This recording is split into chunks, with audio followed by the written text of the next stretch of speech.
knowing quite where to be and what to do and how we meet. So it is tremendous that we are used to Zoom. I hope we're used to Zoom.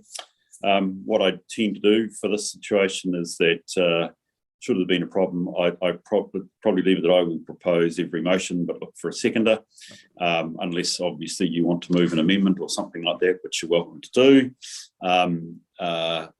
just to try and keep things moving along. I'm not that far from Fiona, so if there's any issues around order or anything, she's going to tick me off pretty fast, which is good, and keep me in good form. Otherwise, we'll plough on through the agenda as it stands. As I say, only 4 or 5 papers, but they are all very good papers. And so, look, just again, as I like to do, thank you to the governance team, to staff. These are really substantial. And I'm thinking, Anne, even when I got to the debt paper, which was partly in response to not a throwaway comment, but to a request from the December meeting, you've given us a very meaty paper to look through as well. So thank you for the staff for all that. That is really useful. Getting to the agenda, as I said, I think we haven't got any apologies, and in fact, there goes the one person I was probably looking for, which is Paul. Welcome, Paul. Good to see you, and Cameron. I've seen your smiley face now. Good to see you as well. So I think we don't have any apologies as such. There's no need to sustain leaves of absence. Are there any matters coming up on the agenda that people need to raise concerns about their interests? I presume there isn't, so that's fine. Haven't been informed of any public forum or indeed any extraordinary or urgent items. Nobody needs to raise anything urgently. No, that's great. Rightio. Well, I wonder if we could move to, well, look, actually, the other thing that, of course, Fiona always gives me is health and safety procedures. Obviously, we're all in individual places, so I make the broad assumption that we are able to do it. Get out okay. From perspective, it's 9 o'clock or just after 9. Let's say we're aiming to be finished. I had 12 in my mind, Abel, but you're 1, so let's say 12:30. Let's plan for a break at 11, just so you can get a cup of tea or something, and then we will keep going. Is that okay, Fiona? If I plan that's one fine. for you? Thank you. Appreciate that. Rightio.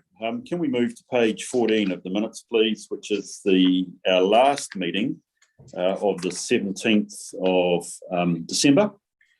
And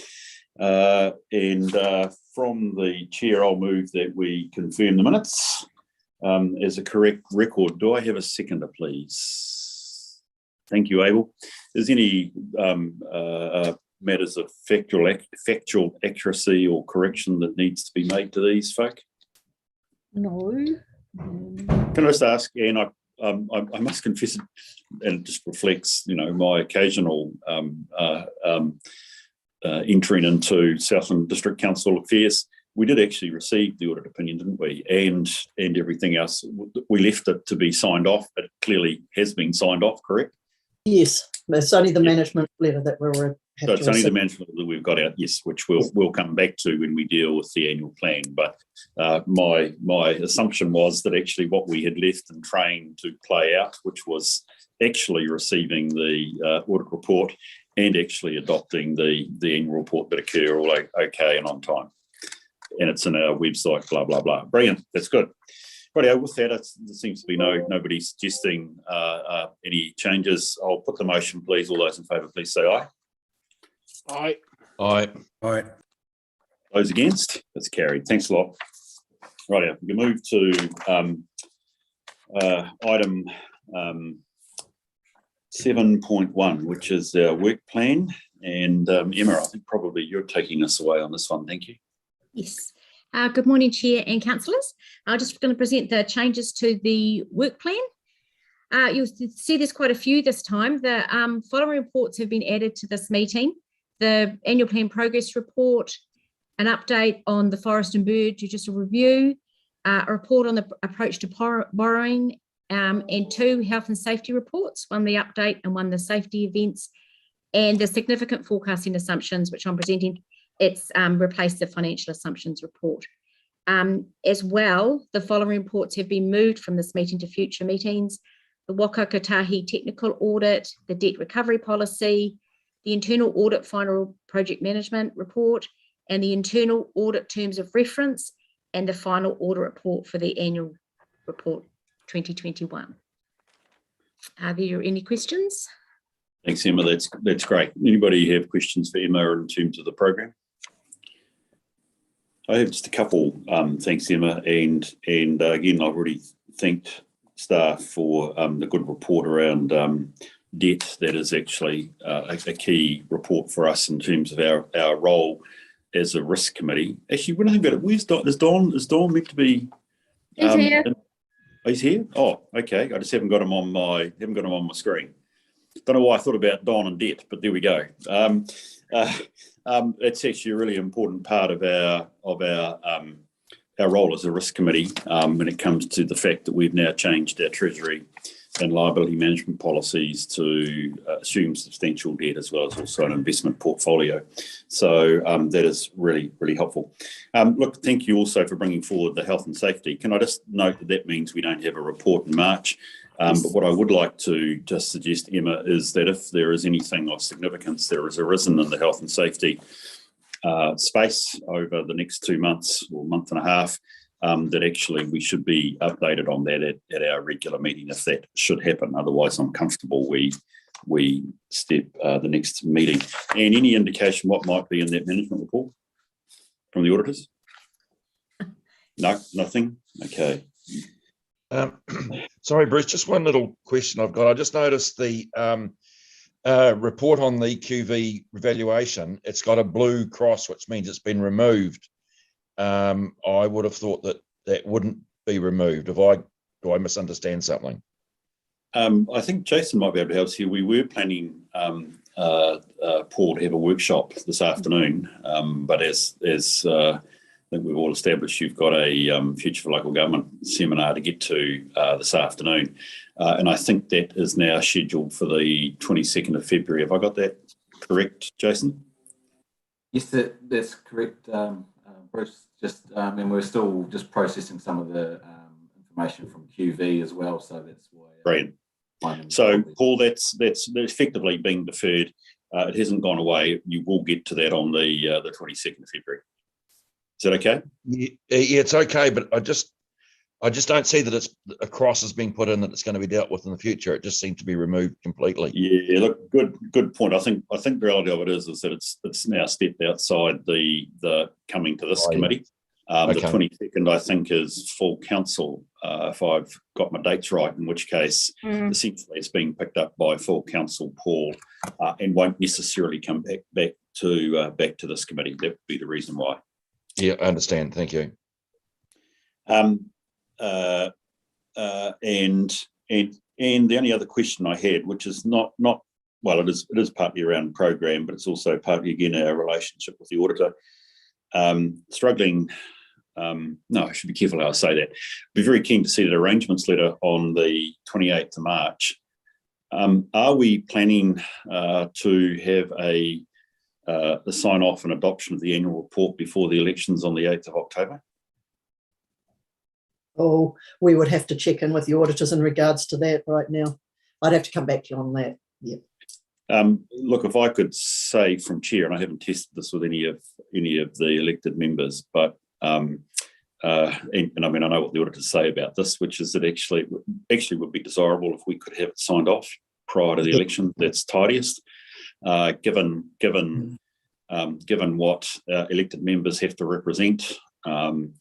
It's best that it's the existing council that represent, make the representations and the sign off to the auditors, which is only fair rather than imposing that on a new council. So look, I'll leave that in your hands, but it would be interesting to know. I mean, the reality of it is that everybody should be wanting sign off prior to the 8th of October, and they're going to come back and say, well, that's just physically impossible, and we know that will be physically impossible. But I perhaps would just like you and Cameron to put your heads together and work out whether you really want to, and actually, if we don't, I'd like us just to think through from a planning perspective how that gets pushed through. perhaps that's minor, but it's actually a key part of our No, role. it's absolutely the stance that we've always taken. I'm just very mindful of the situations that they currently are encountering. But yeah, we'll definitely be pushing our barrow. But as we noted with the last audit, we tend to be lower down the totem pole.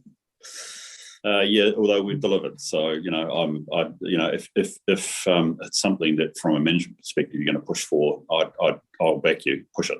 And because we need to do it delivered. Jason, I think you've got a point, and then I've got Gary.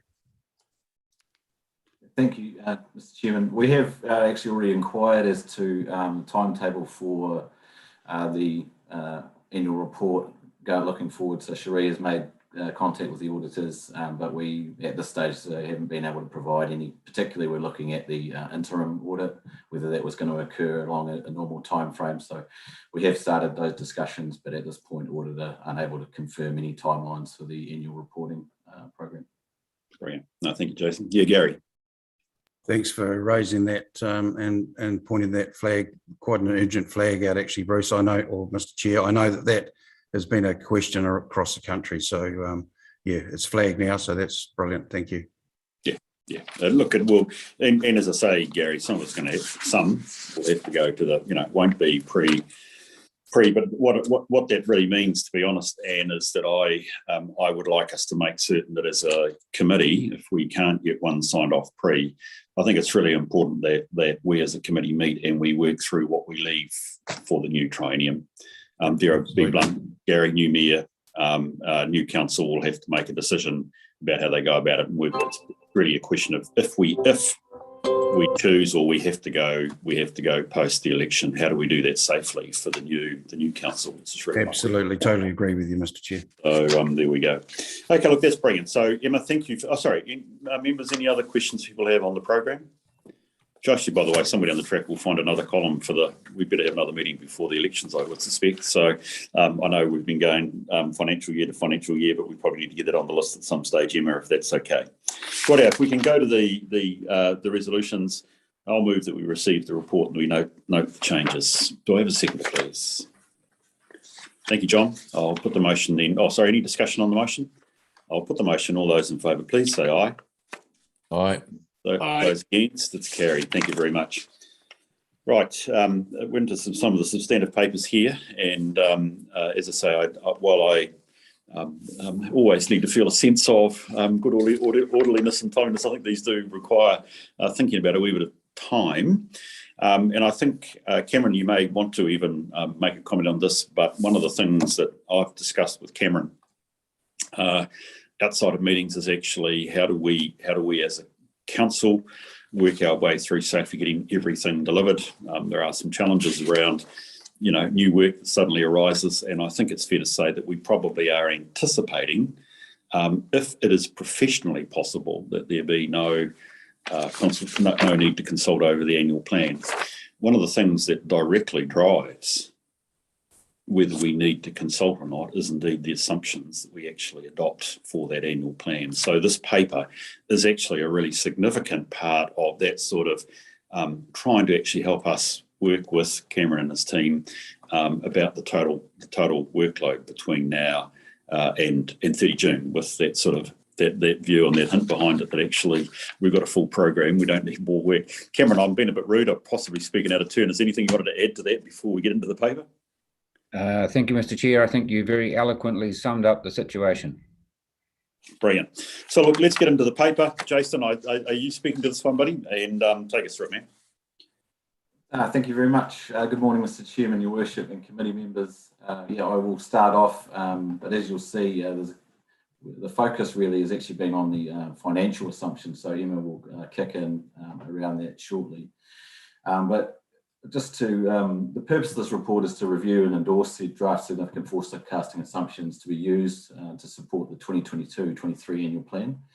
I'll take the report as read, but just on that point, Mr. Chair, I think in the report you'll notice that we haven't actually highlighted many changes, and that's again along the lines of the fact that we are seeing, or expecting and anticipating something very similar to what was proposed through year 2 of the long. Council staff have used the LTP assumptions adopted as part of that long-term plan as the base and since reviewed to consider any significant changes to those assumptions. In preparing forecasts, both financial and non-financial assumptions can address uncertainties of the future. After reviewing the LTP significant forecasting assumptions as part of the annual plan 2022-23 process, Council staff found that the following 3 financial assumptions require further guidance from the committee. And Emma will just run you through those now. I'm happy to sort of help with any questions at the end. Thanks, Jason. Thank you, Emma. Good morning again. Good morning, Chair. So we have actually discussed these 3 assumptions in council workshops. So I'll just highlight the brief high points. The first assumption we reviewed was the interest rate on borrowing. And as you'll know, during the long-term plan, we decided to take our borrowing to Lgfa. And it's forecast that our borrowing for the annual plan 22-23 will be about 79 million. Now, we're planning to invest that in a mix of floating and fixed rates with varied maturities. And when we went through the long-term plan, the average interest rate was 2%, but we've reviewed this and it's now 3% due to movements obviously out in the market force. The impact of that is 746,000 extra interest costs, and the impact on the rates increase will be 1.38%. So there's kind of 3 options that council looked at. We looked at whether we'd fund that additional 746 through the ops reserve. But when we looked at actually the ops reserve balance at the end of the long-term plan, there isn't actually sufficient money to fund that 746, let alone years 2 to 10. And the second option was a loan. That does move the cost of the interest rate out to later years. So it's actually a bit of a double hit because they've also got the interest rate for those years, and then you're also paying for year 2 as well.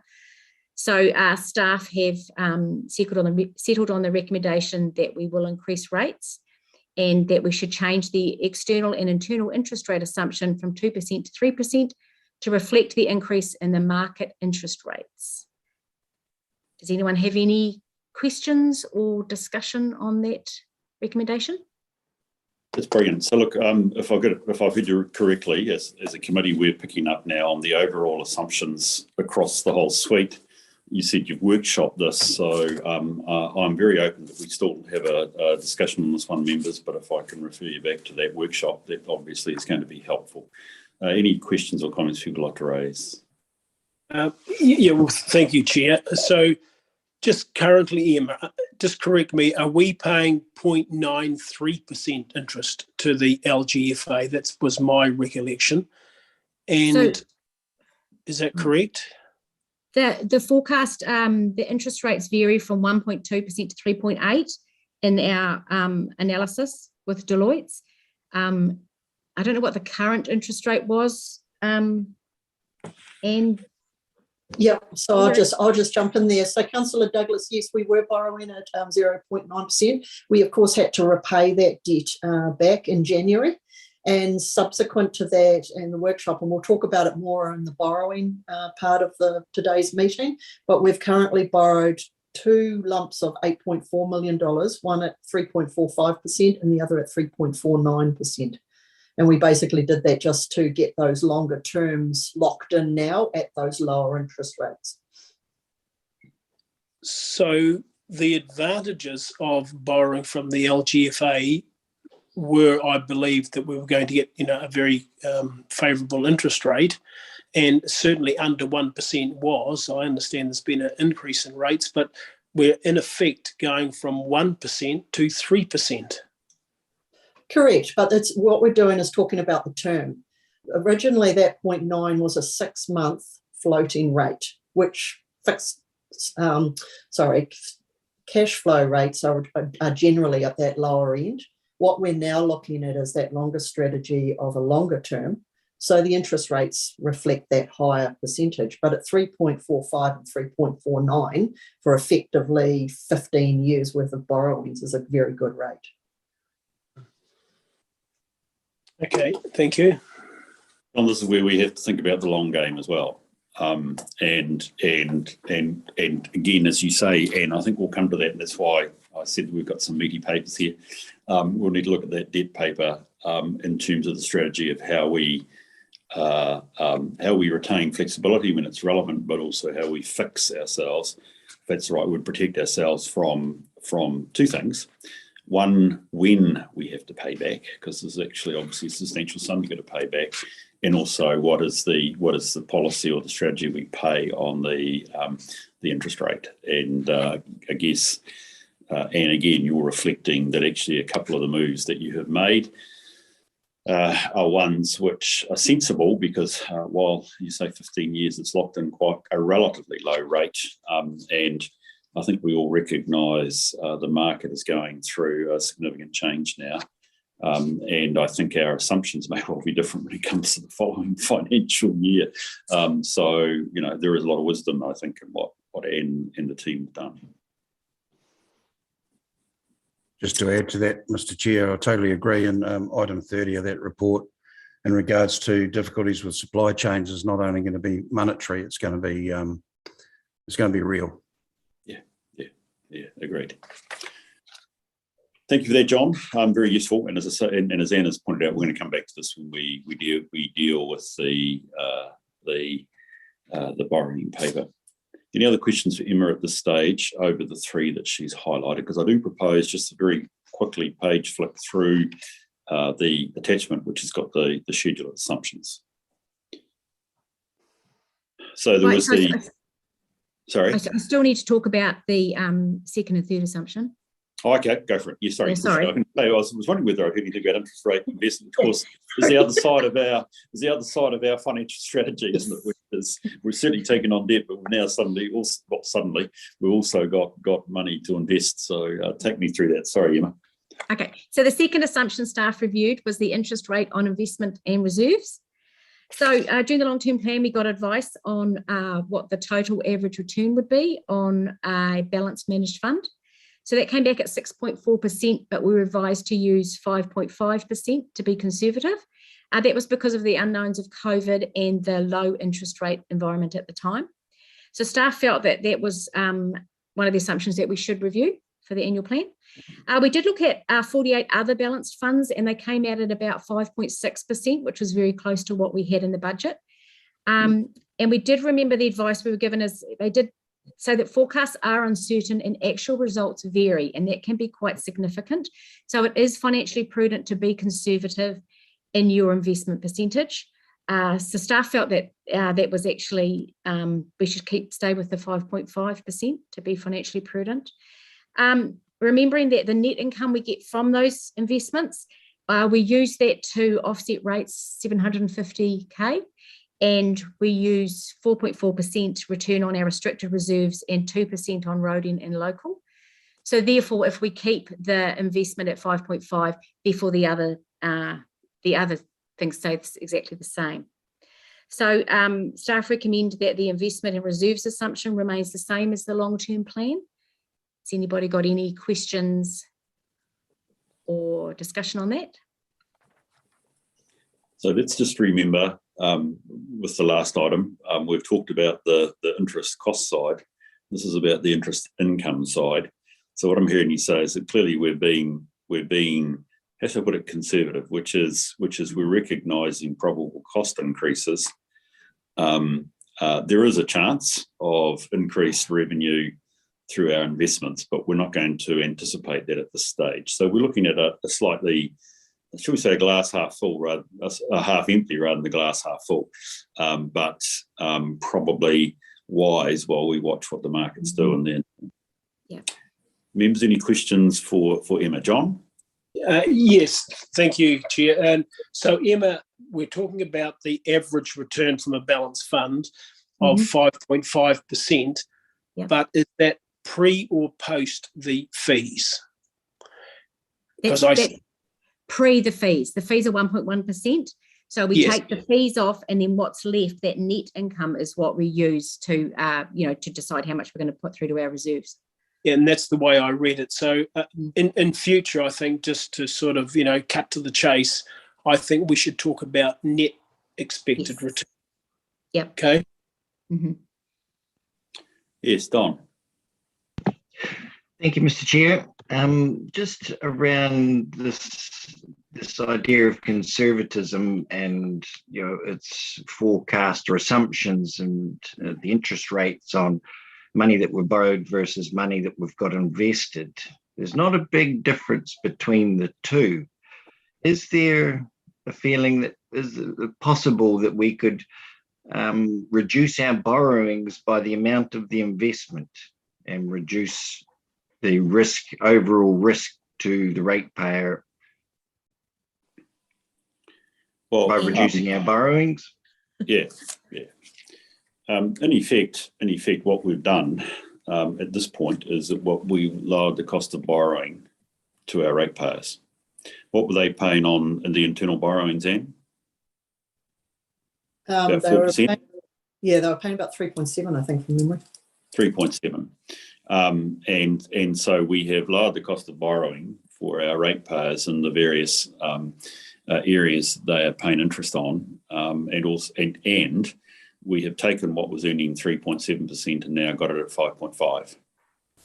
So it's actually gone, I think, a case of, and I think we've all, well, that was all the debate through the course of last year, that we've accepted this model of changing the way in which we fund our operations. And I think the other thing, if I've got it correctly, Anne, is that regardless of that play around, what is it, around about $40 or $50 million was actually the need that we're going to have to take on a whole lot more debt as well to deliver the services that we anticipated through an expanded capital plan, and for which, again, we've had good debate probably through the LTP.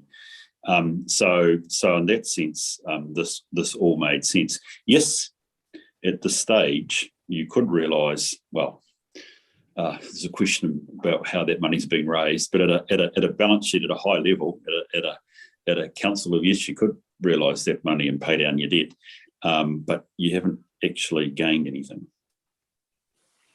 Well, you've reduced your exposure to debt and the interest rate. Yes, agreed. Agreed, but you're also anticipating that on the whole, the returns that you can get through investments are better. Again, those are assumptions. Yep, they are. They are indeed. They are indeed. There is no perfect world in the area of interest rates. Yeah, and it's not just interest rates on the investments; it's the capital's at risk there as well.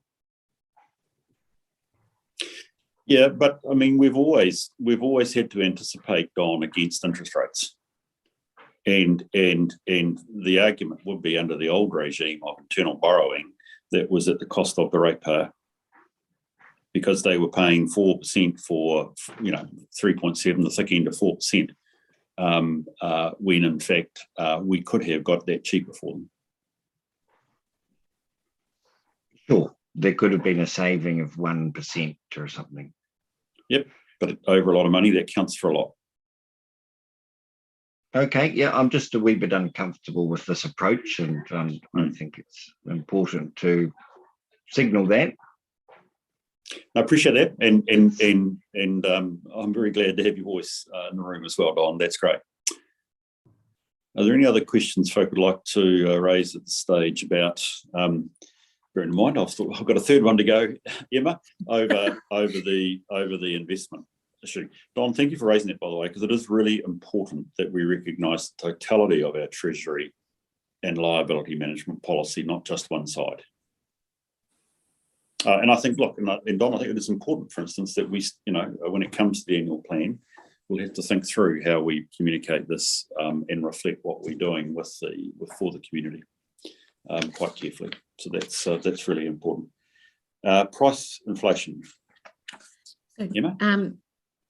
So the third and final one was the price level changes, which of course is inflation. So we based the LTP on the BUL rates, which we received in October 2020. So we reviewed that with the updated BUL rates from October 21, and they have increased. So that does create a small risk that our budget is slightly inflated, but this has been offset by the impact of COVID and our supply chain difficulties we've had, that we feel that that's offset that risk. So staff are recommending that we have no changes to Burl, which is in line with what we've done with previous annual plans. We don't normally change the Burl rate. Are there any questions and discussions on that? Just let me check. So Burl came back with the revised numbers for inflation in October last year. Yep. That was less than what we had used in the LTP. Yes, which is unusual, but remembering for the LTP, they actually gave us 3 options and it was an average. It was an unusual situation with COVID. Yep. Yeah. So there's probably a little bit more movement than you'd expect between the 2 years with the bill rates. Through you, Chair, I think we've also done the other check where we actually have looked at the contract rates that have actually, been embedded into a number of our contracts and made sure that the budgets are in line with those as well. So on the whole, those big ticket items are covered within the current budgets there as well. So it's only probably the smaller items, if anything, and to a degree, some of the projects that we have not yet entered into. Yeah, I'm sorry, I'm just thinking because not with Southland District, but another council very much locally. I've had significant debate with the auditors, particularly around what assumptions we use. Burl is the benchmark for us in local government, but increasingly people are also looking to the New Zealand Stats capital goods price index, and that's reflecting some substantial movements over the course of the year, but particularly at the end of last year. So post-October, and this is the problem, and I'm not discrediting Burl in any sense of the word, but actually the market seemed to move really fast towards the end of last year into this year. So a lot probably depends, with the capital goods on what we're building, and I take your point about future projects. But they may well be something. Price of steel's gone up, 40% a year, and it's going to go up another 25 by September this year. Anything we're doing with steel is going to cost us a bomb compared. So it's trying to balance an overall budget with what's happening with particular components of our total budget as to whether this is reasonable. So I guess your argument is that while on average Burl are saying steady if not slight decrease, we're better to keep our rates up again on a conservative basis because that gives us a bit of headroom, quite frankly, for what might be spikes in individual components or supply chain issues, right? Right. Yes. I totally agree, Mr. Chair. I think it would be dangerous to go the other way, the way the markets are. I'm not recommending we go down, mate. No. Nice try. No, I don't. I agree. Okay. Any other comment from that? Sorry, Anne? And I think there's probably the one other aspect is in the roading area, because of course that's one of our largest areas, and what the guys tend to do is stick within the budgets, but it's the quantity that they're delivering potentially will be changing. And that's what I want to come back to when we look at the other side of the assumptions, which is that we'll maintain levels of service. Yeah, okay, that's a good point. Rightio. So essentially we're saying we've got a budget, we've got a number, we know we're going to have to stick with that number. The question somewhere down the track, and we'll come to it, is going to be, will we still deliver the levels of service that we anticipate in the plan? So Matt, you might want to be handy if you're around somewhere. Okay, thank you for that, Emma. Is there anything else then that you want to draw our attention to in terms of your report? No. I'd agree with you that actually the three matters there are really critical, so that's fine. So members, if we could just flick to the attachment, and I just would like to flick through it really, really fast. Demographics, obviously, if I go to the colour, low risk probably is what it is. We don't, certainly for the annual plan, need to anticipate significant change. Tourism, Abel, you're at the centre of it up there in Te Anau. Again, from an assumption perspective, it's more the wealth within our community, I suspect, at this stage, as in contrast to is it going to affect the operations of Southland District for the year? It'll come down to more whether people are comfortable they can afford their rates or not. I presume that would be the case. You're absolutely spot on. That is the case. It's the ability for the residents to be able to meet that commitment. Absolutely. So I hate to say it, there's a political question when you, I mean, we're just dealing with the assumptions here, but when you actually start to add everything up with the annual plan and then divide it by the number of ratepayers, that's the test, isn't it? So, but essentially, absolutely is. Yep. Yeah.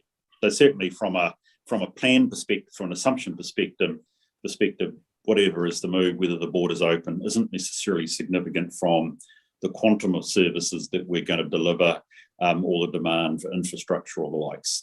We can anticipate no change for the annual plan purposes going forward. That's correct. That's correct. And that was my comments were focused on that. Yep. Yeah, sweet. Climate change, again, probably in a very similar situation. It's not that it's not there, but in terms of our plans and our assumptions for the 22-23 year, that probably is reasonably standard. Significant unplanned and adverse events. Well, we don't assume them, do we, Anne or Emma? The question is, do we have the financial capacity within what is our assumed settings to accommodate that? That gets us back to things like insurance. It gets us back to debt headroom.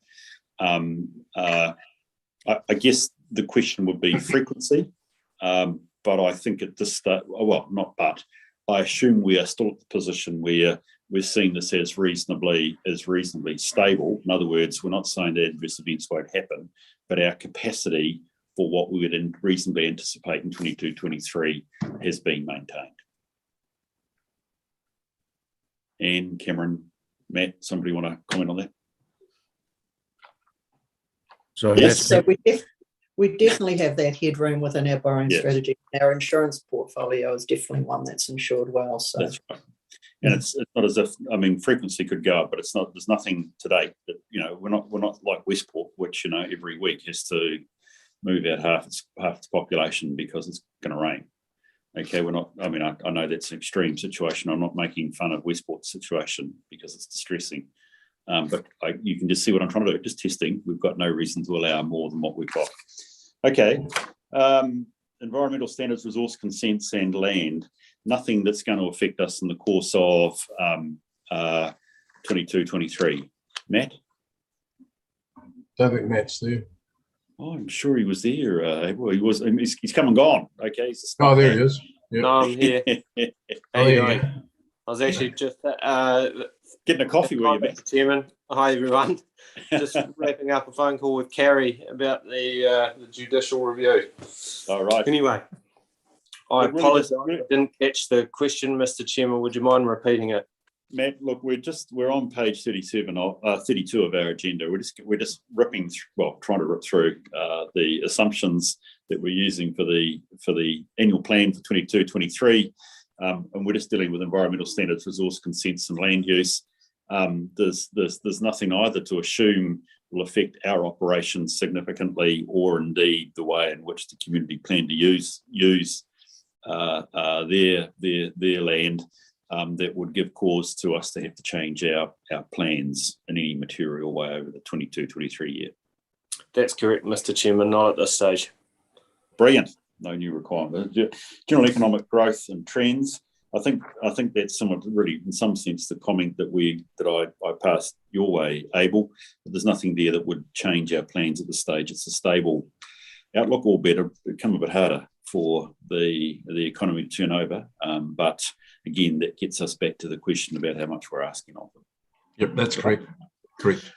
Legislative change. Well, you're dealing with the biggest one, aren't you? Potentially, with your workshops this afternoon, and indeed with 3 Waters reform, which we'll come to. But there's nothing again which is going to affect the assumptions we bear in terms of our costs, or indeed our revenue in terms of the coming year, right? So just touching on that, Mr. Chairman, what about fluoridation? It's just been identified at Gore that they've had extra $500,000 they've got to find for 2 water plants. Yes, yeah, good point. Is there any thought on that one from our side? How soon are they looking at implementing that? Is that becoming standard? I've probably only really followed what I've seen in the paper about Gore, Gary. It's moving rather quickly. I think it'd be useful to hear from Matt on this one. Thanks, Abel. Yes, I see Matt with his hand up. Through you, Mr. Chairman. Thank you, and thank you, Your Worship. The issue of fluoridation has been brought to our attention just in the last couple of weeks by the Ministry of Health, who still have responsibility for that. And effectively, what they're asking at this stage is for every council around the country to do an assessment of what the process and anticipated costs would be for the introduction of fluoridation into drinking water supplies. So we're in the process of gathering that information as we speak, and I will be bringing that information back to council once we've got it. It is. I understand that the target is 2024 for to go live with the fluoridation. I understand that there is talk of some funding being made available to councils for the introduction of fluoridation, but I also understand that that's not likely to cover all costs or be enough. So plenty of discussion to be had around this issue, which is likely to be reasonably contentious, should we say. And we're at the very beginning of that discussion. So we are a couple of weeks away from having that information to hand, at which point we'll be back for further discussion and context and direction from council. Brilliant. Thanks, Matt. I was only flagging it as a legislative change. That was all. Yeah. Look, I think that's good. So, I mean, here's where we, you're looking forward to the resolutions, Gary. We can't, we can say at the moment the situation is stable, but Emma, we should really put a little flag against this one, right, fluoride against it, and recognise when it comes to the actual annual, closer to finalising the annual plan, we'll have to check on the assumptions, because if what you're saying is, given what you said, Matt, I better say if what you're saying is correct. Sorry, if what you say transpires, there could be some costs for council to bear in 22, 23 to get to that 24 deadline. So we should just keep that as an open item for council to keep its eye on, because it could affect the budgets. So if we could note that, that's very helpful. Thank you. Resource constraints. Well, actually, this is a biggie in the sense of we are probably constrained. We're making an assumption, I guess, for the level of work that we have got in the existing plan. I think this is really one of my opening comments at the start of the meeting, Cameron, would be probably the key point. At this stage, we are planning. We've made an assumption around a certain level. That's what we're going to deliver in terms of work. We're not looking to change that at all, Cameron, correct? No, that's correct, Mr. Chair. Brilliant. Through Waters reform, anything to, well, again, this is a bit like the fluoride thing, but on sort of steroids. I guess, isn't it? Which it might be done to us. And we aren't anticipating any particular impact on us for 22, 23, right? It'll be another year away, 23, 24 before would be the year of the changes. So we aren't anticipating anything as far as that's concerned, other than the fact that I recall rightly, and we expect them to take all our debt, correct? As well as the asset. But that's not going to affect the actual annual plan. Okay, yeah, Matt. Through you, Mr. Chair, thank you. The only anticipated impact from the Three Waters reform for next year would be in the form of staff resource and time, and the impact that may have on competing priorities, given that the political side of that discussion aside, let's assume that the mandate is upheld. Because it's mandated, we effectively have no choice but to commit to that process, and that could be a drain on resources. And if I may add to that, then of course that could have an effect on service delivery, as what we've got within our LTP. So it has that flow-on effect. So we need to flag that as well. and it then becomes an operational issue, doesn't it, Abel? That actually, well, I mean, it already could be a governance issue, but it becomes an operational issue as to actually recognising that if this hits, we're going to have to think about actually what is the level of service that we are delivering, given staff having to be pulled away onto Three Waters. Yep, exactly. There have to be some hard decisions made if we are faced with that challenge, and it's highly probable that we will be. It will be a decision at governance level as to what level of services may need to be addressed. Yeah. So again, it's not it is actually worthwhile, Emma, holding it as an open flag in terms of actually our assumptions through to the adoption of the annual plan. But it's also going to be an important one as well, I mean, as these all are, but an important one as we go through the 22-23 years. So thank you for raising that, Matt. Yeah. So look, COVID-19 on page 36, it's in a real uncertainty, isn't it? We don't know how that's going to affect us. COVID-19, let's think about it from an income side. It hasn't unduly affected us to date, as far as I can recall. And I mean, people generally have paid their rates. We haven't had any particular inability to have cash flow, correct? Yes, that's correct. At this stage, of course, we reviewed our remission and postponement of rates policy as part of the Lgfa and included a clause in that in regards to COVID-19. Right. So that's definitely something now that council can respond to as they see fit. I think good, and that's really important to know. So we've allowed flexibility for collection. The point that perhaps I'm trying to make at the moment is we haven't yet got a track record of collection being hindered by the current COVID circumstances. Nothing more than normal at this stage. We did have, I think we probably had about 10 inquiries at the time, and it was very much from that accommodation sector, that, as we would expect, that tourism sector that was particularly hit.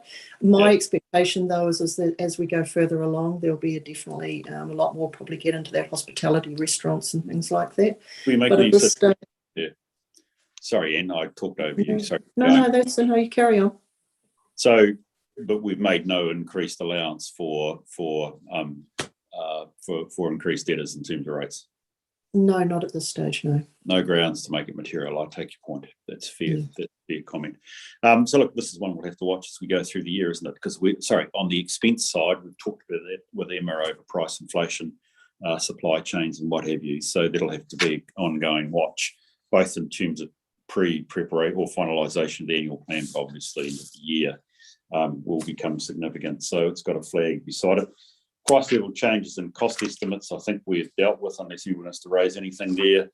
Same with useful lives. I think it'd be fair to say, Matt, you thrashed hard through the course of the LTP part of the capital program. So you're dealing with in shoring up the useful life of our significant or critical assets. And at this stage, nothing's changing from our assumptions around that. Vested assets doesn't strike me as a big issue. Investment in other entities, similar. Don't think we're anticipating change there. And then funding for the future replacement of assets. Again, we're going to continue with the policy. There's nothing, this could become a COVID. This becomes a impost on the totality of the community, which comes at the end of the day. But there's nothing at this stage that says we're moving away from our assumption of raising our funding and depreciation. And no, good. Subsidies roads. Oh, right, Matt. This. I read through this again and tried to remember those bad days of was it last year or the year before, and 5 million and 5 million out, whatever it was. There's an important item on this. Am I missing it? Am I trying to anticipate the next paper? We talk about Waka Kotahi, don't we? And this, am I correct? Is that this paper, Anne? Emma, sorry. How many papers? No, Mr. Chairman, that is in the next paper. It's in the next paper. Yeah. Okay. Cool. If we can hold it over to that. Thank you for Jason taking me there. I suddenly was blending papers in my head, which isn't smart. Okay. Well, put it this way. At this stage, while we're coming to that paper, we have got a reasonably firm position with Waka Kotahi into the 22-23 year, which we can treat as relatively certain at this stage, Matt. Correct. Sources of funds, well, we've got another paper about that as well in terms of extending our targeted rates, but otherwise, other than the normal approach to funding, we're not changing our revenue and financing policy that I'm aware of. We talked about return on investments and interest rates on borrowing. I guess there's a question under Lgfa. It's called the counterparty risk, which is actually how stable is our counterparty in terms of our debt. And I think we can still accept that it's a pretty low risk, or indeed in some way that there would be some effect in 22-23 that would do it. The government's shown its preparedness to back it. So I think we've got to say we're okay there. External borrowing, we've had a reasonable chat about that, with a sense that actually if we use that idea of a flag, we have to think about this, don't we, in the course of what's hitting us over the coming period up to the preparation of the annual plan, but obviously also into the 22-23 year could affect us. Capital expenditure delivery. We're assuming the plans that we had in the LTP can continue and be delivered on in 22-23, Matt? Brilliant. Nod of the head. No need to discuss that further. And that gets us to the end of the assumptions. Are there any other assumptions, thoughts that can going through that has been raised in members' minds they want to raise at this stage? I hope you don't mind me taking our time through it, but it actually is important because we can see here is affecting both our thoughts on what will be our cost of operation and net cost of operation, and also what could be the nature of the level of service delivery and the way that people like Matt are able to see it. Matt, you've got a point, please. Thank you, Mr. Chair. I just perhaps wanted to flag to the committee that whilst we've addressed each of the assumptions individually, there is some potential for if one or other of the assumptions is proven to be incorrect, there is potential for, as an example, if this fluoridation issue rears its head and winds up being reasonably extensive and expensive, and the Three Waters involvement and contribution from council winds up being a reasonable drain on our existing resources, it does have the potential to impact, as an example, our capital works program. The other example I'd use is the one that you've flagged yourself, Mr. Chair, and the cost of inflation and the impact that may have on the cost of our capital works program and operating within our established budgets, and what that means in terms of having to rationalise or reconcile or revisit budgets. So there are a number of assumptions that have the potential to impact one another depending on how things play out next year. So I'm not sure that's particularly helpful, other than to say we are living in an environment of uncertainty at the moment, and yeah, not easy to cover through assumptions. We just need to see how that plays out. Thank you. Yeah, Gary. Just a comment, Mr. Chair, is, I know we're a finance and insurance meeting, we're talking about dollars, but the social impacts on this are still unknown for the people we serve. So I thank you for those assumptions, and just want to outline that whatever we say or do is having significant effect on our people. I think Matt, your point should not be lost in terms of actually how we prepare the annual plan. Now, that's not. I mean, what I'm hearing from generally is that the plans that we have outlined in the long-term plan are still the plans that we are taking to 22-23, right? I mean, broadly speaking, I mean, give or take a few changes you've got around the place there, Jason. These are the plans that we are sticking with the plans. And after all, part of what we're thinking about is, do we need to do something different with our annual plan and therefore consult? The answers are, we're saying no at this moment. I mean, I know we've got other papers to get through here, but it does say, Jason, that the annual plan, ideally, because we're talking about actually a level of, revealing not revealing, wrong word, not consulting, but actually taking the plan out to the community. I think it's important that we reflect what actually, Matt, you're talking about is the confidence in our assumptions, which is that in some sense they're a wee bit lower than when we had the LTP. The economic environment around interest rates and what have you have changed. The supply chain started to kick in and bite us. And as we've discussed this morning, there are other matters which might come over the top of us, which suddenly mean we have to start changing those plans.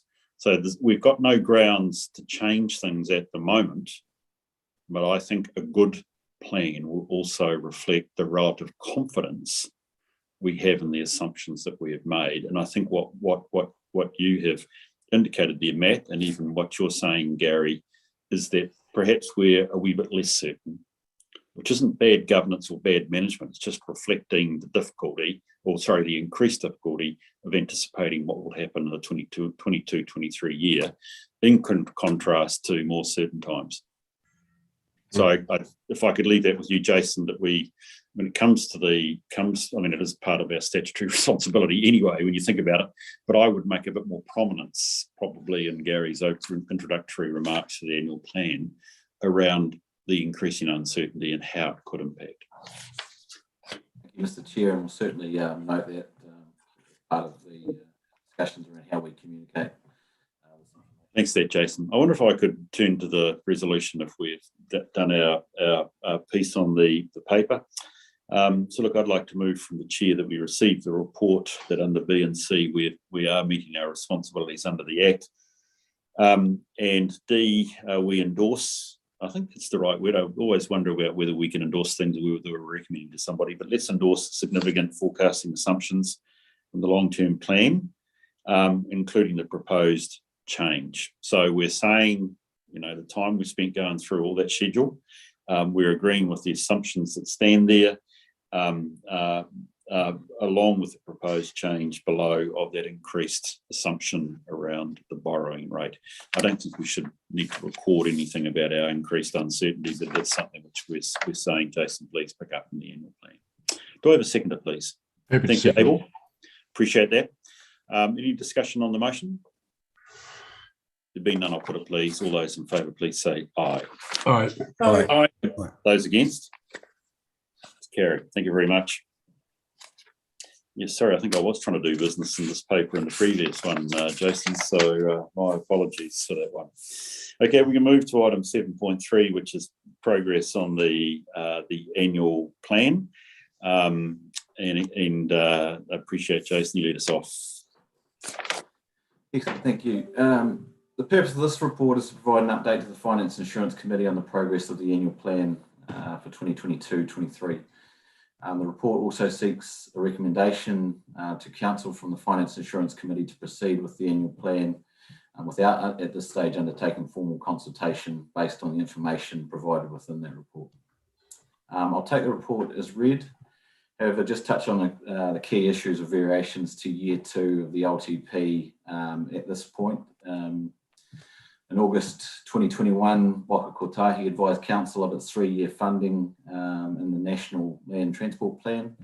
The result was an overall increase to the roading program of approximately $5 million compared to budgets adopted in June following for the first 3 years of the LTP. And as we're all aware, following the recommendation of Audit New Zealand following uncertainties around budgets prior to adopting the long-term plan.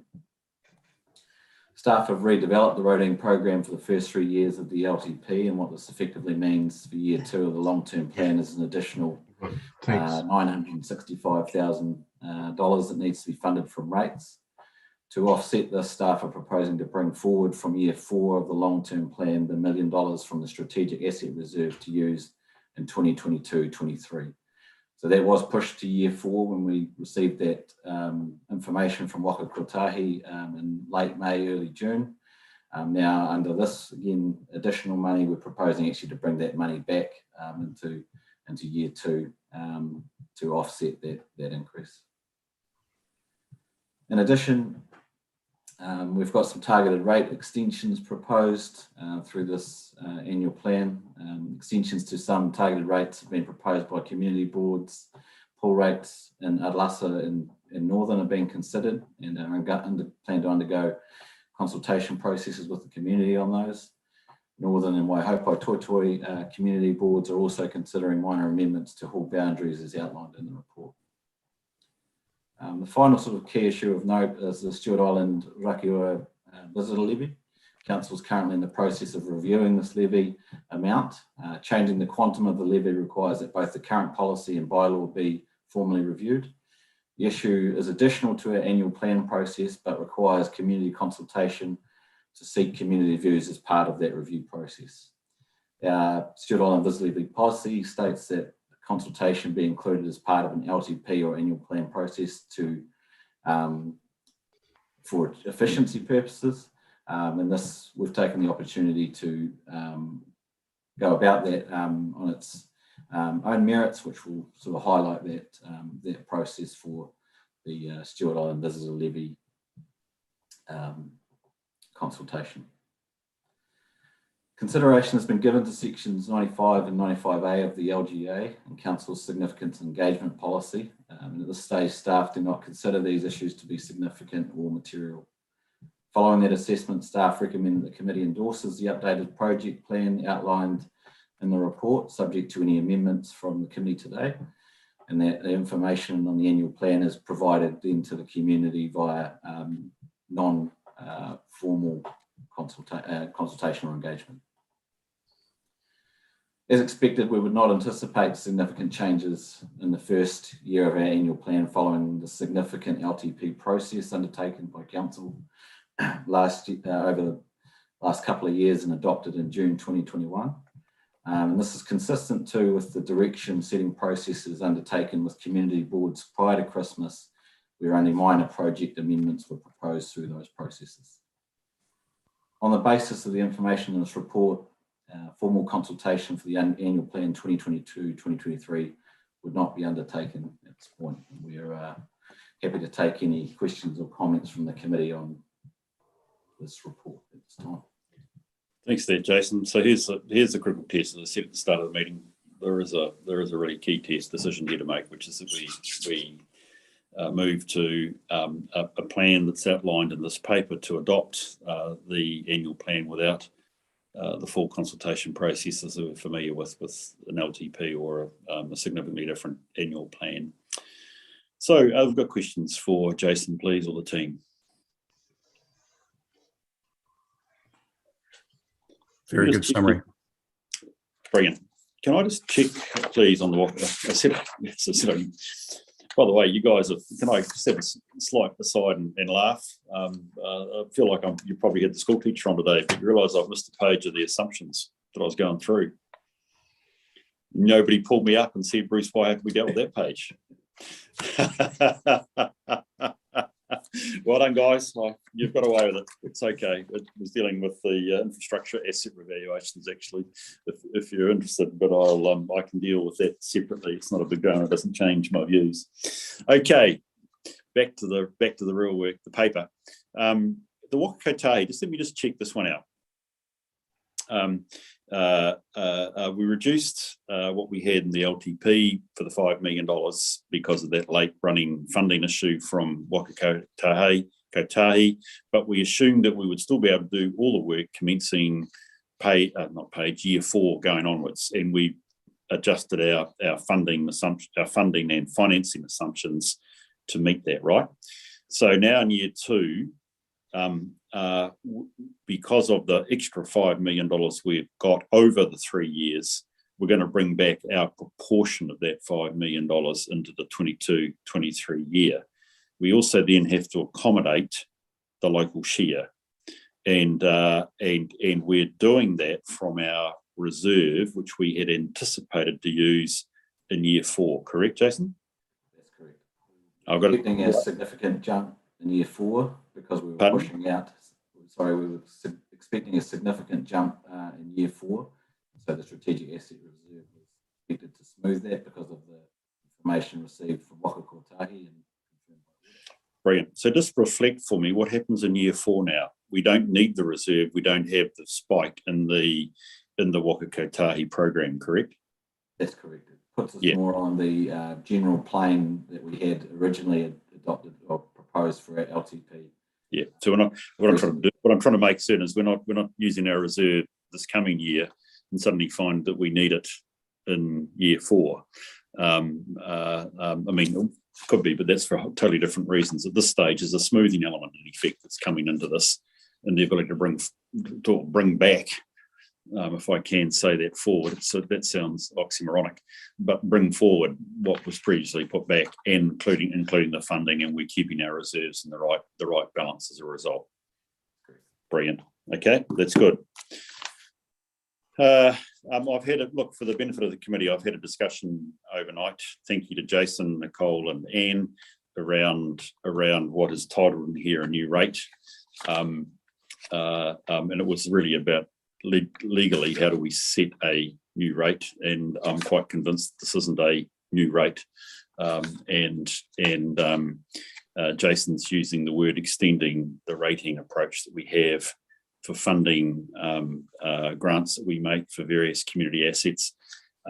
So I prefer the word extension, and it also means that I think that fits better with what clearly is good work being done by staff to consult with the communities under the Local Government Act on extending those rates into different areas, and I think I'm comfortable with that process.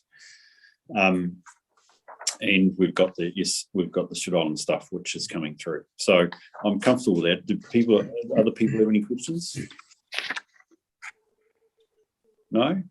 The only other thing then is the actual timeline on pages 54 to 55. Jason, this all says that assuming we adopt this resolution, we're planning to adopt the actual annual plan on the 21st of June, right? With the only change being that, Paul, this comes back to your question to me at the start of the meeting on page 55. What was a workshop today now becomes the 22nd. I think would be an update that would need to be made to this actual timetable if you're wanting to refer to it.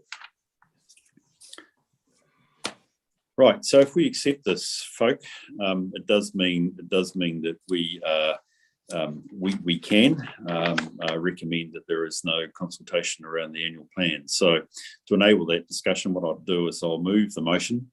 As it stands, we received the report, we comply with the Act, we endorse the actual project plan, which is what we've just outlined on pages 54 and 55. We recommend that formal consultation not be undertaken because there's nothing significant to consult over, and that we recommend that the annual plan information be communicated through to the community through the first edition. So we're going to tell them everything we have done about the annual plan. I'm going to move that. Do I have a seconder, please? Thank you, John. Is there any discussion? And I just reflect, this is the key point, that we aren't going to go. We're recommending to council that we don't go to formal consultation. Any discussion on the motion? Fully support the motion. Thank you, Abel. I've got no discussion on the motion except to say that I think we probably need to publicise well to people that it is that to look in the first edition to find that information. Thanks, Paul. Just through the chair, it'll be also on our other main sites as well. Yeah. Get that as widely as possible. Jason, can I just say you're coming and going a wee bit, mate. We didn't quite get all of that, and there's been one or two other good comments you've made, but I haven't necessarily caught everything. So I just wonder either you're stepping away from your machine or something needs to be changed, please. Sorry about that. Repeat what you said. Can you hear me okay now, Bruce? Yeah, and I can see you a bit closer, so it's fine. Go for it, man. No, sorry, we were just saying that that the first edition will be the main source, but we'll also put it through our other channels. It's just we think it's a good way of reaching our community still directly with information rather than them having to come looking for information via online services, which not everybody has access to. Look, Jason, I'd be keen that you do, I mean, you have, it's part of the motion that you recommended, but I'm keen that you do pick that one up, that we do reflect, we are just going through good, normal, and I'm going to be upfront, good democratic processes here. And I think the fact that, you know, we are doing separate consultations in the way we have over extending the target rates, etc. I think it's really important that we do reflect we're going through good stuff. People that are affected are well aware before we adopt decisions, and we've heard their voices. I think it's really important. I'll be honest, in this election year, that you know that is actually heard. We are trying to do this with due professional care, but also real sense of fairness to the community. Emma, I think you had your hand up. I just wanted to mention that Jason and I are planning to go back to the community boards in April, May with, you know, the effect on them of the interest rates and also sample properties, so there's no surprises, so that they do have good feedback before we actually adopt. Good.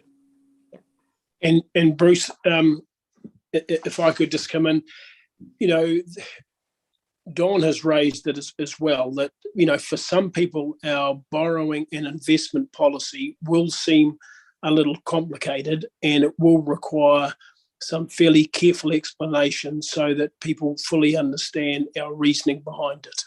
I think it probably should be reinforcing what if I remember correctly, we've probably done through the LTP, John, but I agree. This needs continual just keeping in front of people's minds as to actually how we're doing it and why I think we've used the word in that paper of prudence. So yeah, that becomes important.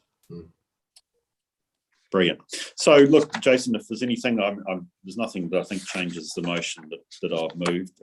Enable, I think you seconded, thank you.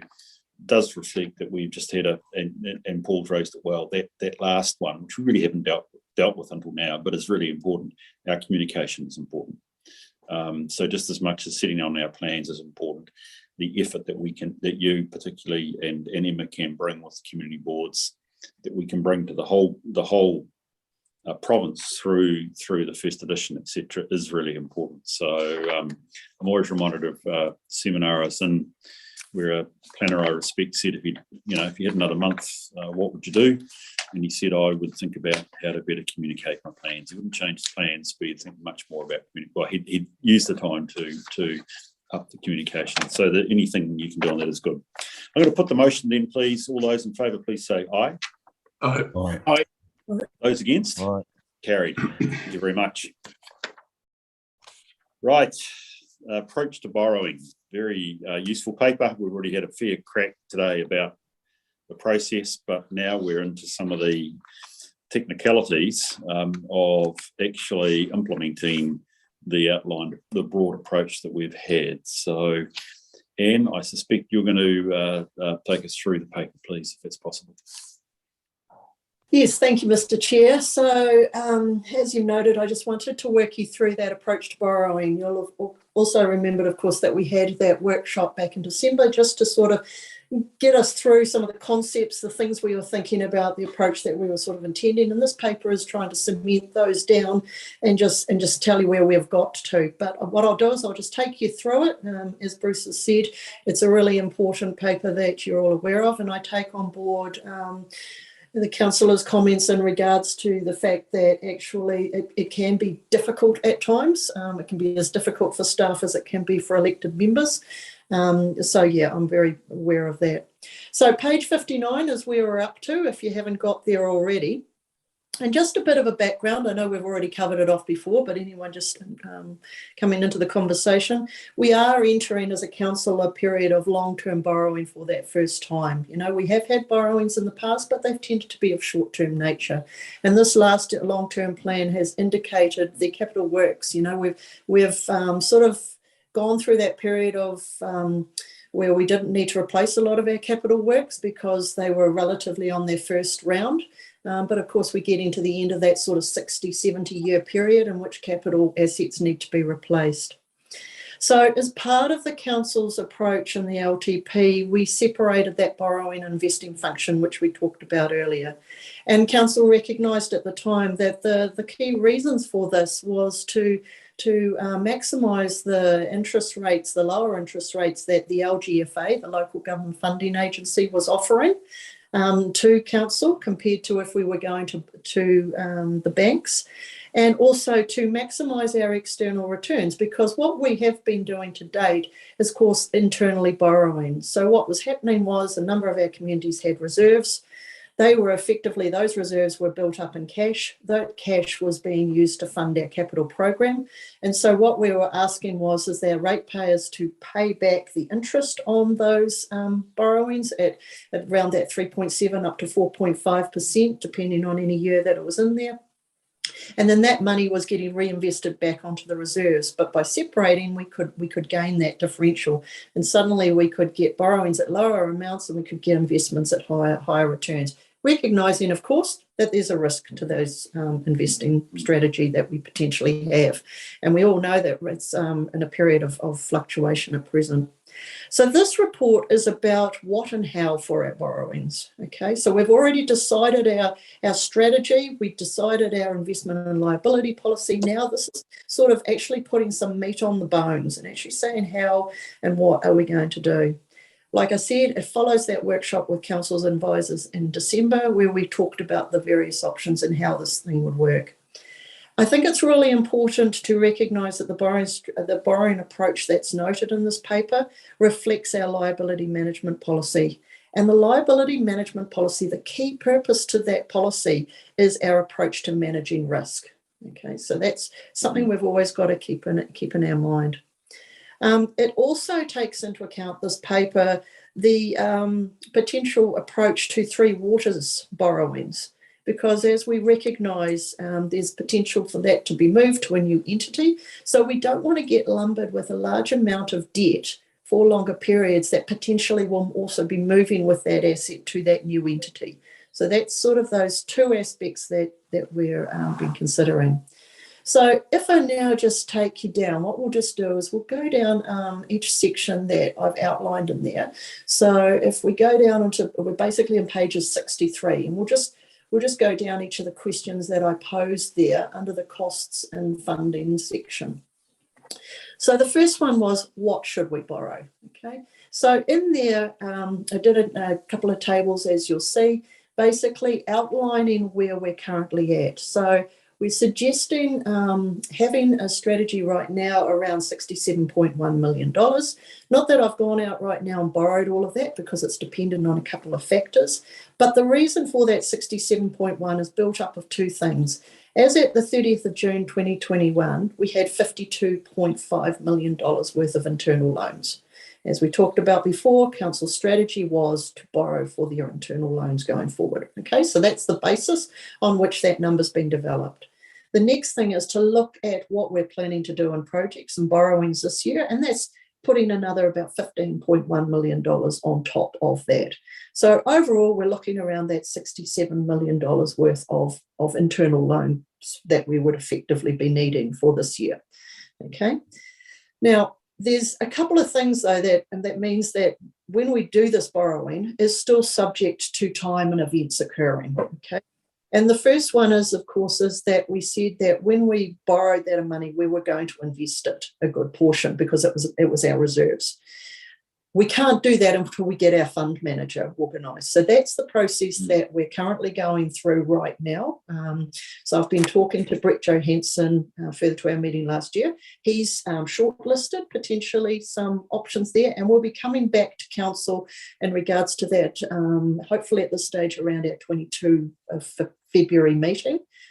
Just to talk about that a little bit further, potentially in a workshop environment first, and then bringing that back into council once we've sort of worked that through. So that's where we're at with that. So I don't want to borrow lots of money right now without having that actual investment approach agreed, because otherwise, right now my investment policy, it would just be difficult for me to get the returns compared to the interest rates. So that's where we're at with that. The second thing that's going to influence the amount that we're going to borrow is the work program of any given year. As we know, it's a proposed work program, but things change like COVID. It's having a marked impact on resourcing and supply chains. So we may not need all the money we need to get. So although we're saying that 67.1, we're potentially going to do it in stages, depending on that fund manager and potentially that work program as well. We have, as I noted before, currently borrowed $16.8 million, and that was really taking advantage of those longer term interest rates, which I think, if I've got it, we'll talk about actually in a little bit. Yeah. So the next part that I've got is when should we borrow? So there's lots of options. Sorry, Anne, can I just jump in there? Okay. Yeah. I just want to check with everybody. We got a step-by-step basis. We understand where we're at, because your table on page 63 has slightly different numbers, or is trying to show something different. At the moment, we're focused on the fact that we plan by 30 June 2022 to have $67 million in debt, correct? Yes. Yeah, and what's going to depend on that is in particular what we do or don't do in terms of a capital work program between now and 30 June and the end of the year, right? And the fund manager. Oh, sorry, and the fund manager, yes. So we're going to get two things on place, and people are aware the fund manager is the person that will actually have our investment money and place that in a balanced portfolio, which was a prior decision that we actually made. They will make the investments for us and be accountable to us for the returns on that money invested, correct? Yes. Brilliant. Okay, everybody with us? Yep, absolutely. Yep. Brilliant. Okay, sorry if I'm causing this to go slow, tell me to shut up and we'll keep it moving faster. Thank you. Anne? No, actually, it's a good point. What I'll do is good. I'll stop at the end of each section and I'll make sure that if there's any questions that anybody wants to raise. And further to that, is there any questions at that stage other than that? Well, just briefly, of the 67 million we're borrowing at the start, how much would get used immediately or in a very short time frame for capital works, and how much would be siphoned off for the investment portfolio? So the reserves at this point in time is $41 million.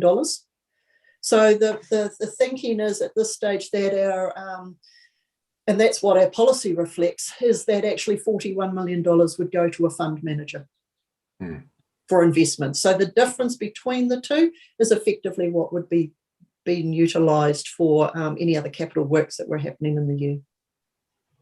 That's 26 million. Roughly, yes. But like I said, we'll make that decision as we go along, because I don't want to borrow that amount of money and then find that we don't need it. But I do have to make sure that I keep within the specifications of the policy in regards to how much I have in each category. So I've got a 6-month window before I have to come back to council and get authorisation for currently being outside the policy, because I've got all long-term debt and no short-term debt to balance that. And we will come back later in the paper, John, to the issue of there is a strategy around actually funding your capital work program in any 1 year. And it tends to be, when do you draw down the money?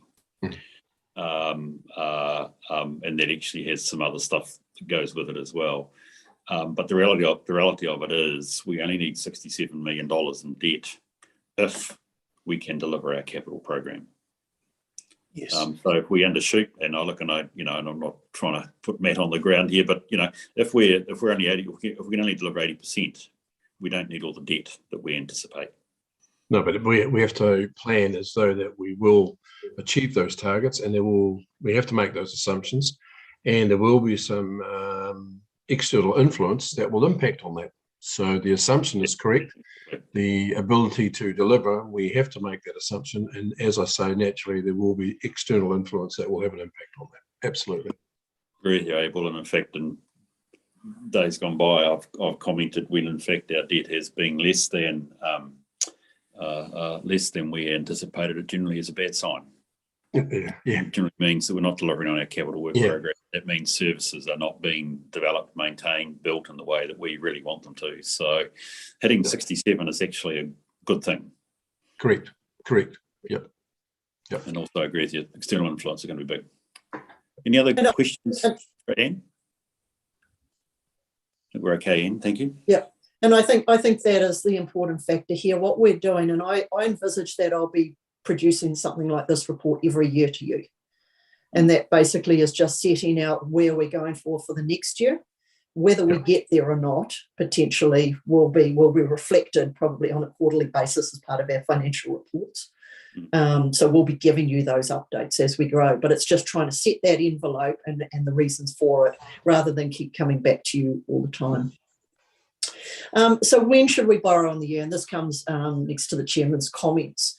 And it's around the decisions that we need to make. There on pages 63 and 64, you'll note that I've highlighted, the various options that you do. And you can do it at the start of the year, you can do it monthly, you can do it quarterly, you can do it six monthly. And I mean, each of those reflects, generally if you're doing it monthly, you're reflecting the fact of what your actual expenditure is in any given month. And then moving on. I think it's important to note there is no additional costs in regards to drawing any of these options down. The only thing is probably in staff time.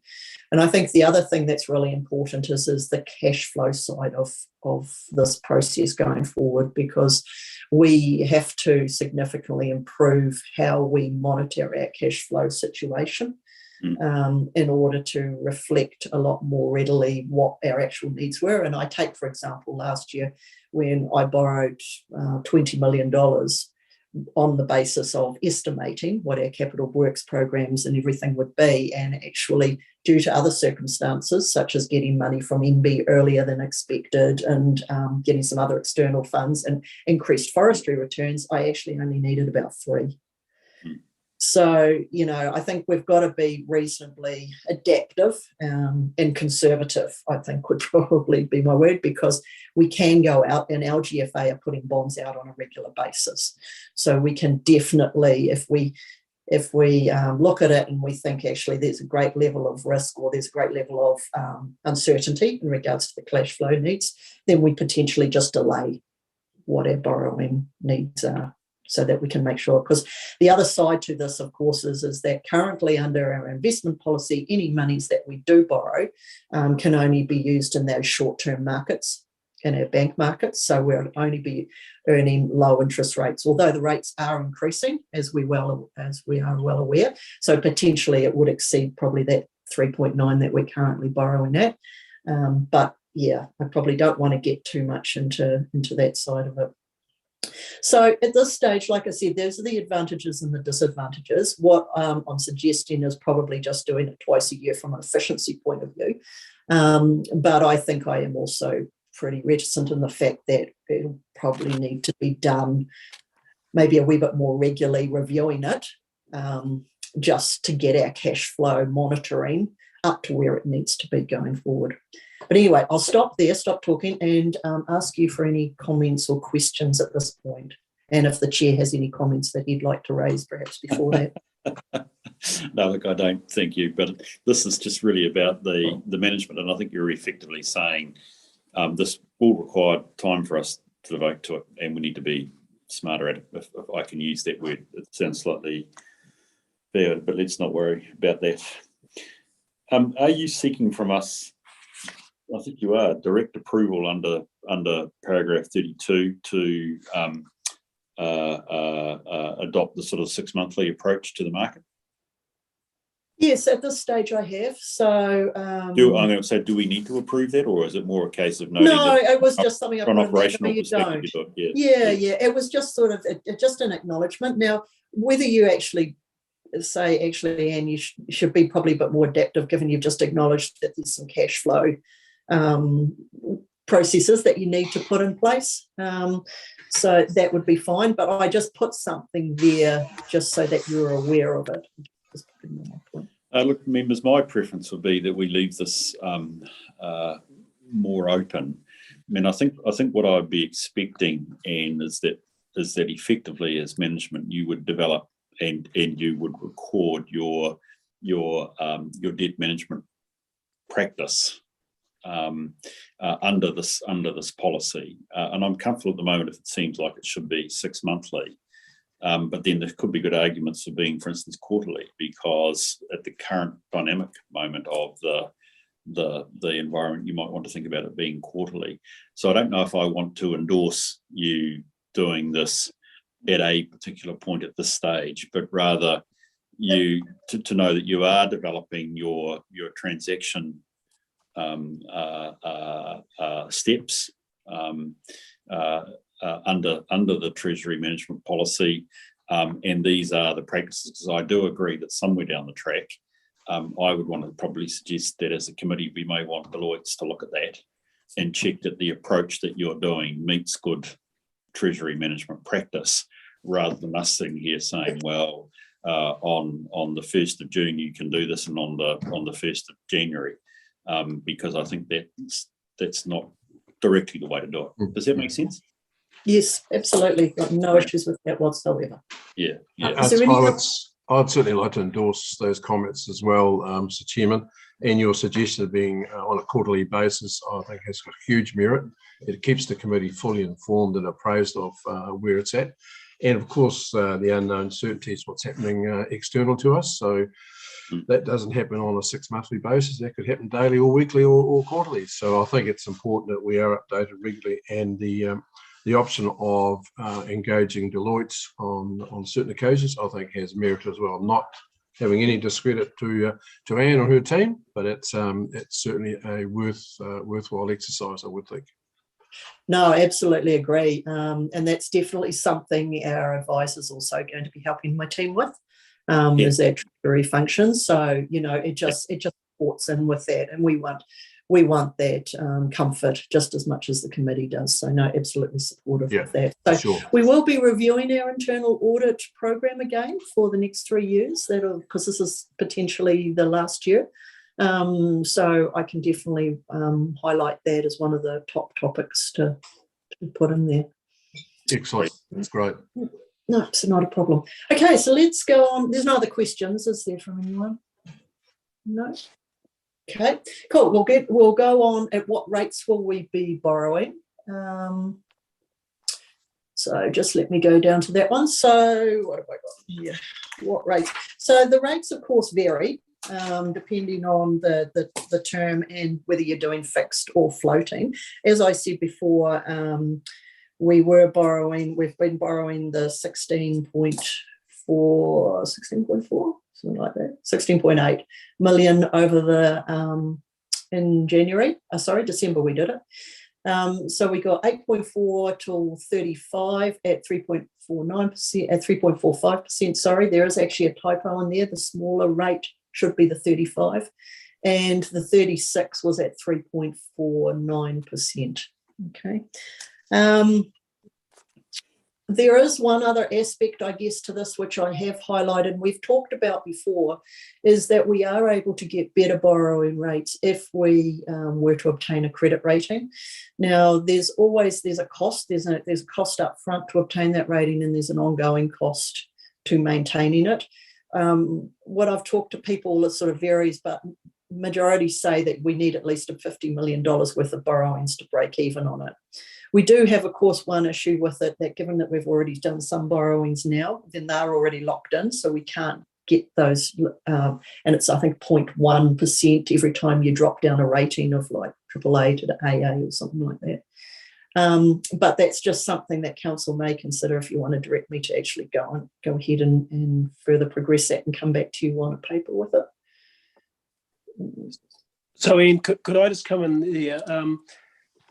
It's just relating to these interest rates again. To me, it's a huge increase on what we had prior to Christmas. So these are fixed rates, right? So what is the floating rate? Oh, they vary. They vary depending on what term it is. So you can effectively get annual terms, and it can be on whether it's on a long-term basis or a short-term basis. So I do have one other issue, that I have commercial sensitivity around the Lgfa rates. So I know that all I can tell you is they're in those lower bands. And so all I can really tell you is those rates that are currently on that thing. And you know that it was 0.9% for the borrowing that we had for six months last year. And so why can't we continue on a similar basis, similar regime to that? You can, but under your policy, what you want to do is mitigate your interest rate exposure.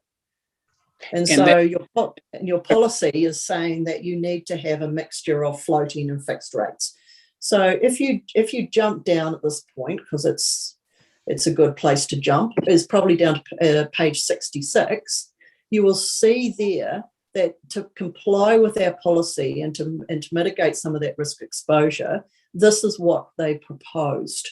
All right, so you've got fixed rate bonds till 24, floating rate notes till 24, fixed rate, floating rate. So you've got mixtures of fixed and floating, and you'll see that one of those floating rates is till 2036. See that? Yep. So that there is complying with your interest rate risk exposure, and it's trying to balance the two. So you're going to have some lower floating rates to marry against your longer term fixed rates. Okay. The point, John, I think, and this comes back to some of the discussions we've had with Brent in the past, is that essentially we need, for the benefit of our ratepayers, a reasonably, how shall I put it, certain level of costs of operation. And that tends to make you want to have a relatively fixed interest rate environment, as in contrast to a floating, which may be different if you're in a commercial environment and where your cash flows are quite different. And we are borrowing for long-term assets. So, if you take the bond that we've got out, well, those two bonds, they're both out to 35 and 36 at 3.45. Yes, that's locked us into 3.45. And again, it comes back to, well, anybody actually taking out debt has to face. We've fixed it,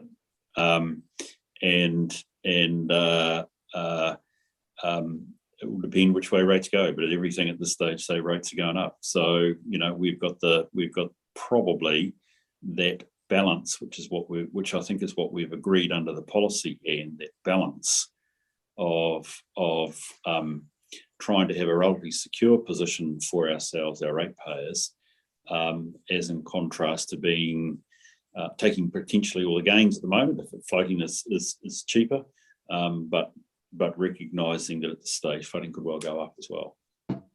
I think it's important, and we've also identified in our own policies that we do have that mixture of floating and fixed, and we can balance a lot better. So it reflects exactly what we discussed previously. Yeah. I think what I was trying to do there, I will say, is that it might be certainly at various stages, probably around about 2019, a lot of councils did go floating because there were strong, almost definite signals from the market that the Reserve Bank would keep cutting rates, and that was an appropriate position to take, but those conditions are not there now. No. So Ian,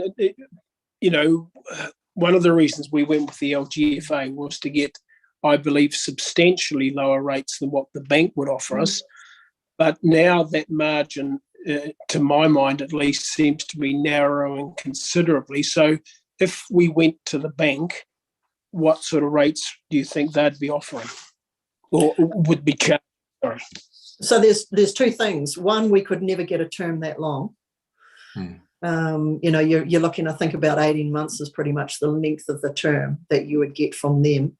And to be honest with you, I'm not sure what the commercial interest rates are, but they will always pretty much be about 1%. What I found in the past was they're about 1% higher. But like I said, there's nothing comparable with the banks because they just won't lend us that money for that length of time. Like if I look at it at your own mortgage rates, I mean, what are they pretty much now? About 5% for 5 years. So, and they're going up. My gut feeling is that this is not a bad approach at all. You're talking 15 years. You can give security to ratepayers at that rate. We're seeing inflationary factors. We're seeing, everything happening that's indicating an increase in those rates. So, I mean, I might be proven wrong. And we've got to come back in 15 years. I don't know if I'll be still here or not. and we'll have a look at it. We'll take a bet, Anne. I think you're on the mark, Anne. The other thing is with those floating bonds, we can take a position, and again, we work with Brent on that in the market to fix those. But we've also got the flexibility. Yeah, but also, I mean, the approach we're taking is financially prudent, and I think that's a very key factor to it. Yeah, we are, and that's the right approach that we're taking. It you can't flip flopping between banks and elsewhere. It just doesn't work. You know, the approach we're taking is a logical, reasonable, and a financial prudent approach to actually take. I certainly endorse Anne's comments, that's for sure. Yeah, I don't have a problem with that. It's just that we don't seem to be getting the advantage of joining Lgfa that we did, 4 or 5 months ago. Yeah, but the world has changed too, John. You know what I mean? You appreciate when you can see what's happening to the interest rates at the banks at the moment, and the indications that we're getting from Treasury. So it has changed significantly over the last 5 or 6 months. And that's when I made the comments earlier on. It's those external influences that have an impact on our business and the assumptions that we have made. But we are looking forward, and we need to make some assumptions. I think the other thing I'd say here, John, that we touched on at the start, we've made a significant change in our approach, and a lot of that was around the fact that previously we had all this internal debt and we've got investments. But the reality of it is at $67 million, we are knowing that to deliver our capital program, we're going to have debt. So it's not as if we can manage this with our internal resource. Up until now, effectively, we've borrowed off ourselves. But our program and the state of affairs is such that we need to take on debt. So it's not as if we've got a choice between almost the old way versus what we're doing now. We have to take on this additional debt, and you've seen the projections in the long-term plan. So look, I'd back Abel's point that actually the question is, have we done this in a prudent way? And I think the answer has got to be yes. We are entirely consistent with the rest of the sector, and this comes back to the assumption, by the way, we made about the Lgfa in the previous paper. The Lgfa model is proving by far the best method for local government to get its money. And I think this is where also reflect on some of the commercial advice people will receive. We've got to think long term here, and we are going to be subject to fluctuation. There's no two ways about it.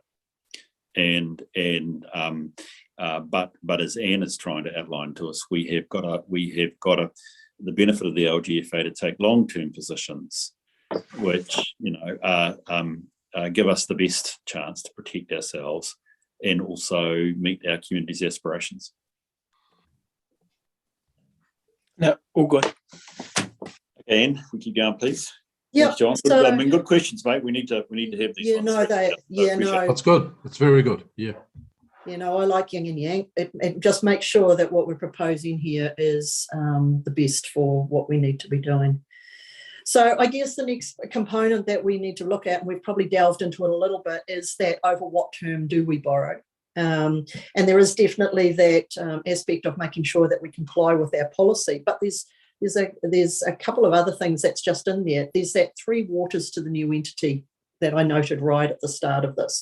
I don't want to be locked and loaded with huge quantities of debt for longer than potentially we've got those assets. So that was one of the things that we definitely talked with Brett about, and making sure that he allowed for that.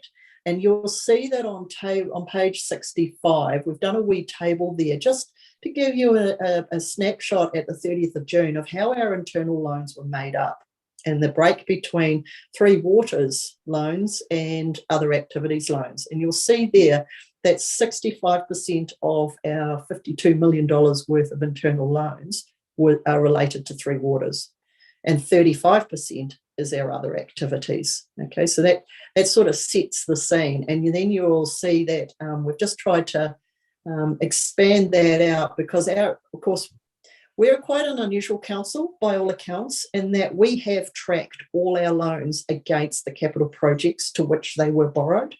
So other councils tend to think of borrowing just at that global level and haven't really attached it to activities. We have.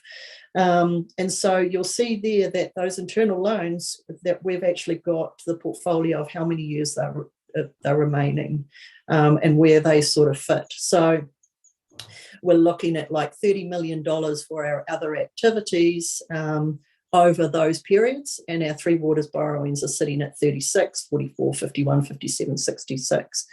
So one of the things that Brett and I talked about is, if you'll see the 30th of June 2024 there, and you'll see the bottom of other activities, you'll see there's around 43.86 million. Okay, so if the Three Waters went around that 30th of June 2024 period, we don't want to have anything more than $43 million worth of debt remaining. Okay. So that's been a lot of the basis under which we've sort of been looking at that in the policy, and of course our covenants with Lgfa, which we're all in compliance with. Okay, so that's been the basis. So based on those pieces of information, that's what's been proposed on table 66 to meet that requirement, and that's why you've got these 24 maturity dates, 20, to try to ensure that we're actually mitigating our exposure down at those points in time, and recognising though equally that we've also taken out some additional funds in that 22-23 period. So yeah, is there any questions now on that? Yeah, just for clarification, Anne, when you say we shouldn't have any greater debt than 44 million as at June 24, based on the Three Waters, I presume, are you indicating that if our debt is greater than that, and if the new identity does take place, that any debt greater than that relating to Three Waters, they wouldn't pick it up? Oh, no, not at all. No? No, the decisions around, I'm unaware to this point of any decisions around that. What I'm just trying to say is that we don't want to be lumbered potentially with that debt. Having said that, though, I'm sure there's councils that have made strategies a long time ago that potentially may. So I'm sure that they'll be working through that. I'm just thinking we're at the start of our borrowing strategy or approach. So let's try and think about that as an issue and make sure that we've adjusted for it. Yeah, so no, yes, thank you for that clarification question. Appreciate that. Cheers. There's one other way, please, Anne. Okay, what you're really saying is we'll have debt of 95, at 1 second to midnight on the 30th of June 2024, we'll have $95 million of debt. At 1 second after, all being planned right, and the new entity taking on our debt as we believe it should be, will be at $43 million.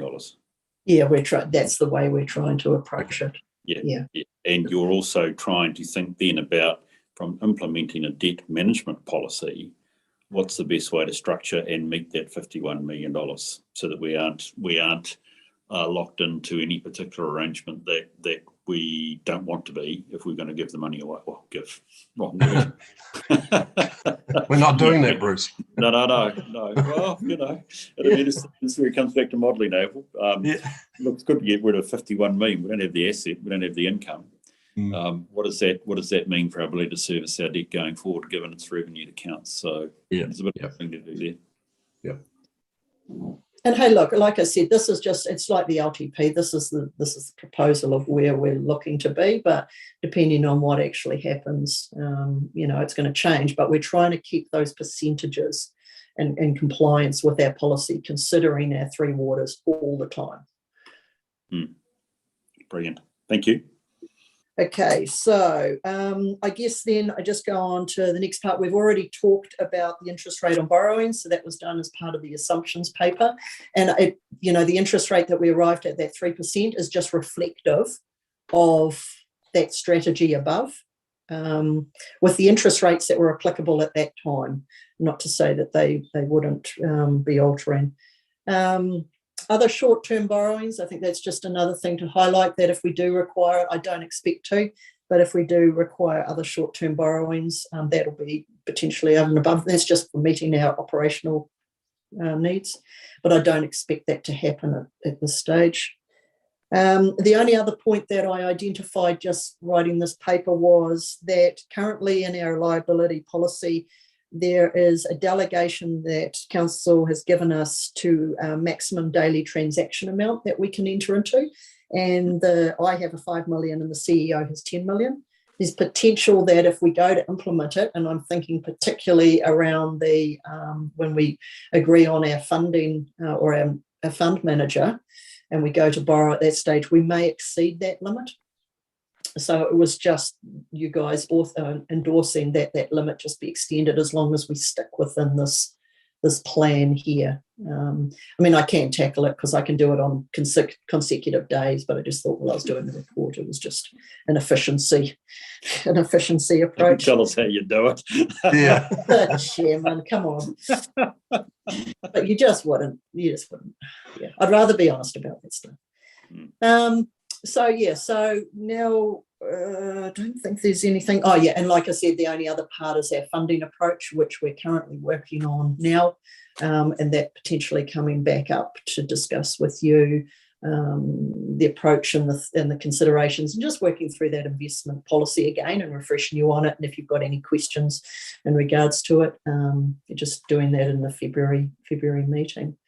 So is there any questions on that? Anything further? No. Okay.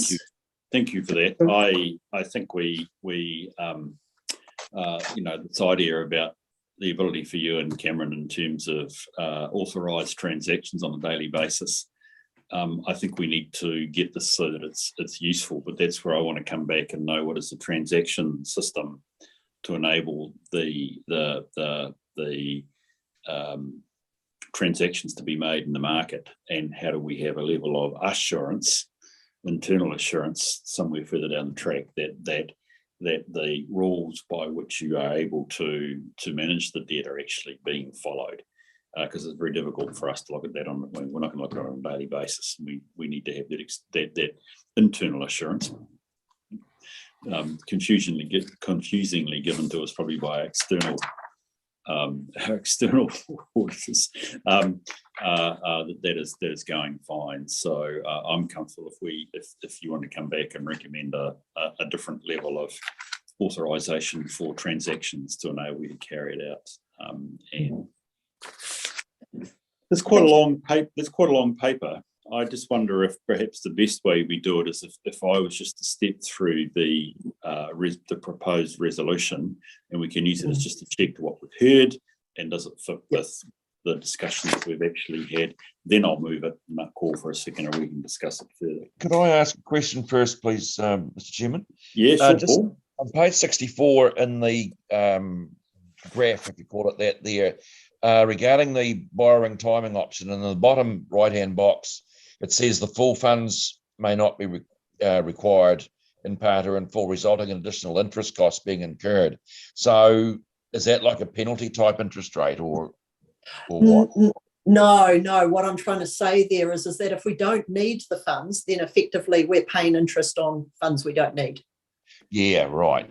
Okay. Yeah. Can I give you an example, Paul? I have one of my responsibilities where they do what they call us, and this is quite common around councils, they forward fund their capital program.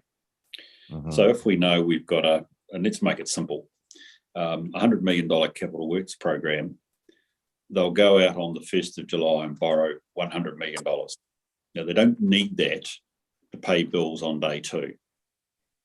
All things being equal, $100 million is probably paid out over the course of the year. What happens is that they invest $100 million and get income off it and draw down off that investment. It's called arbitrage, believe it or not. I don't think in our discussions around being conservative, etc., we necessarily want to get ourselves into that situation. Right. As such, but that's another way. And I'm not saying it's wrong, by the way, but I'm just reflecting. This is a version of what Anna's saying. If she was to only go to the market once every 6 months, her point of anticipation of how much we need is a bit less certain. So we could end up in that situation where we have surplus funds, in other words, money we borrowed, which doesn't need to be drawn down and pay. It's not going to be paying a contractor. So we could invest it.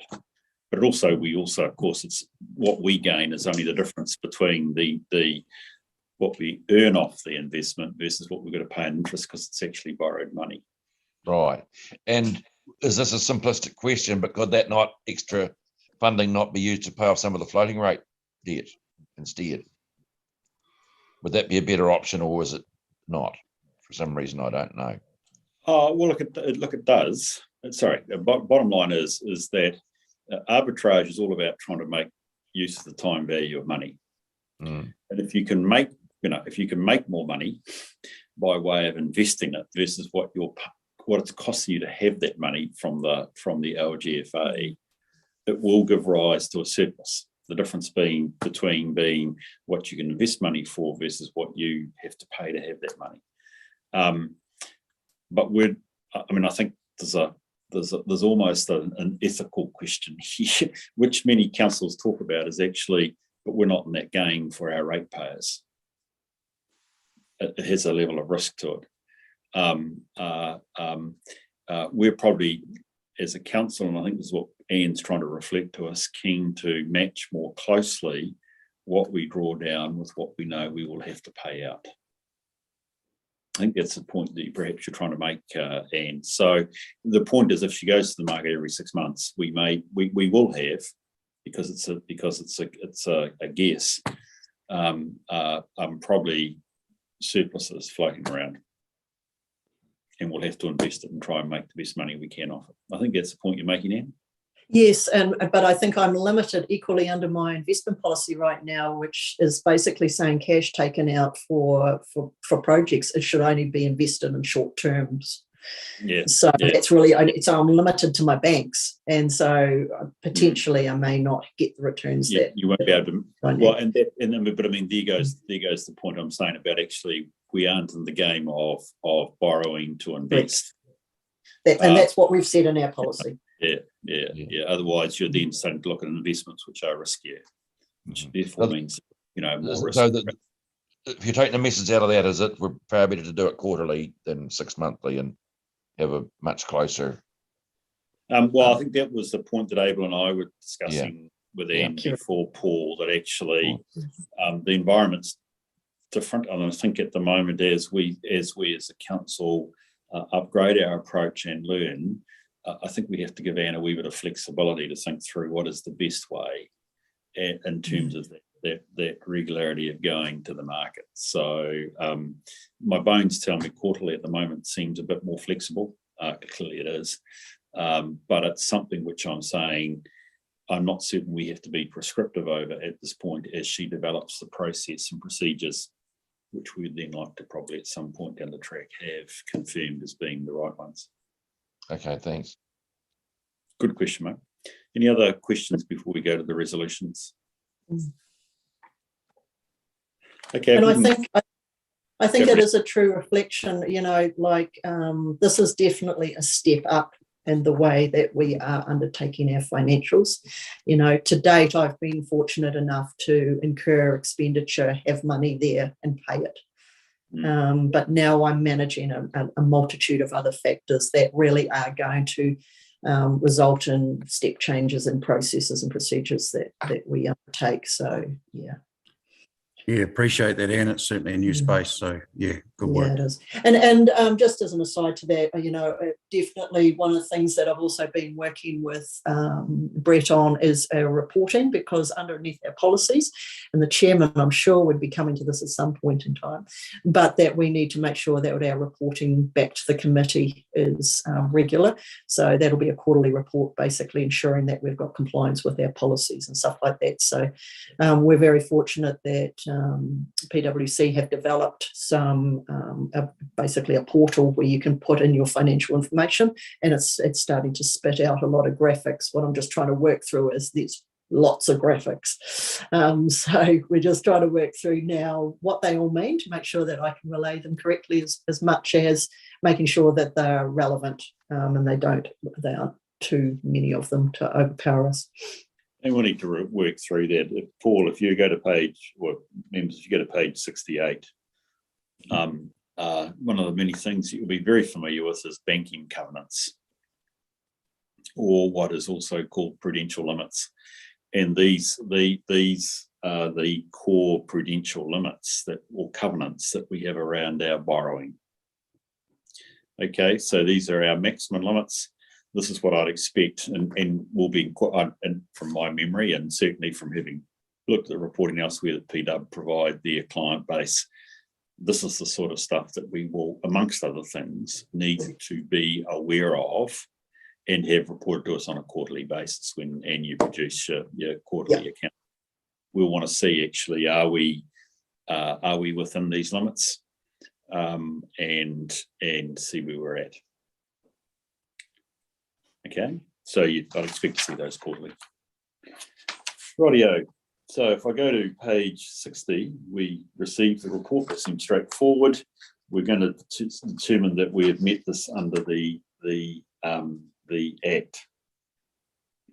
So D is essentially us agreeing that the spread of liability that is proposed through to 30 June, sorry, the spread of debt in the way that's outlined in this table, plus the borrow notes. Just give us a quick reminder, please, of the 1.6% around the borrow notes, Anne, sorry, before we go back to that table. Yeah, so that's a requirement under the Lgfa that we take out borrowing notes, and that's basically providing Lgfa with some capital. So should that somebody default somewhere along the line, they've got some cash that's sitting there to be able to meet that. That reduces their risk. So that's part of them getting their status, their rating, their credit rating, because they're trying to show Standard & Poor's and the such like that they're actually able to meet their debts and they've got really low risk. So part of that is obtaining these funds. So when we enter into our borrowings, that's what we have to pay. On our floating rates, it's not as appropriate, but on our fixed rates, it's definitely is. So that's got to be taken into account in our total cost of funds. To be a borrower, it's more than just the interest rate, if you what it comes down to. We do, of course, get that back at the end of the term. That's returned, so it's not a cost. Yeah. It's an investment, effectively. Yeah. Okay, so Anne's indicated that worked with Brent to work through what is a suitable spread within the nature of the policy. We've had a reasonable discussion, I think, about actually why some is fixed, why some is floating, and why, in fact, there is a spread across time through to 2036, which, after all, is the thick end of 15 years out from here. So we can say, yes, we do. We agree that the Chief Financial Officer can make changes to this approach based on the funding needs, but any change will be in line with the Council's liability policy. So I'm comfortable with that. What it's reflecting is that Anne needs a level of ability to do that. The nature of the spread will be reported to us on that quarterly basis as well. And we'll need to, improve our understanding and reporting about actually how that meets the policy. And we request that the Council be advised of any changes made to the borrowing approach noted in Resolution D. So that's only reflecting that if as I read it, Anne, if you're going to exercise E, it's going to affect D, you're going to tell us about it. Correct. Okay? So that'll be a fairly short paper, will it, Anne? I'm just aware of what we've had in front of us, that was all. What? Are you trying to say you don't like my paper? No, I like your paper. I like your paper. Absolutely good. No, as I said, we're in new space. This is great. Yeah. So what I'm thinking at this stage is I'll incorporate it into our financial report. So it'll just be another section that'll be on the back end of that. That would be the normal approach. That's cool. So Bruce doesn't need to be at that when we talk about that one? This is just the committee, sorry. Bruce did say council, but it just requests that the committee be advised of any changes made to the borrowing approach. Oh, sorry, did I misread that? No, we're on H, aren't we? No, we're on F. We're on F. My apologies. Sorry, apologies. Mr. Mayor, I'm a bit slow this morning, so we'll get ourselves going here, buddy. So G, as we acknowledge that further borrowing may be undertaken when necessary with the Lgfa for short-term cash flow needs in line with our liability management policy. So we're using the Lgfa not just for our term debt, but for our short-term needs as well. Right? My apologies. I've got that council liability policy in front of me and I whipped straight down to the next line. My apologies. No worries, man. Well done for reading it. We recommend that to council that it approve the maximum value transaction amounts that may occur on enacting the above borrowing strategy. Just reflect that for me again, please, Anne, how that works. Yeah, I've got that wrong, haven't I? Mr. Councillor, that it approve the maximum that may occur on enacting. Right, so it Isn't actually that back to your $5 and $10 million, 1 and 5? Yeah. Rebecca's did that approve the maximum.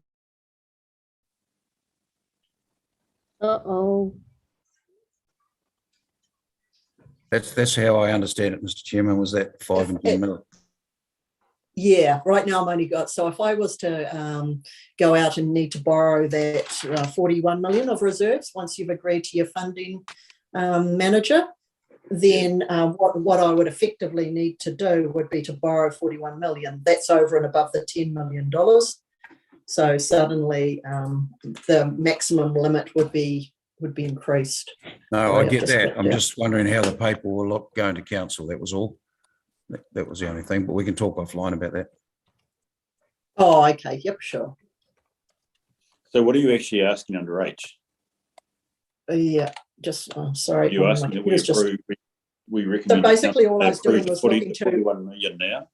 Yeah, it was just to increase those limits.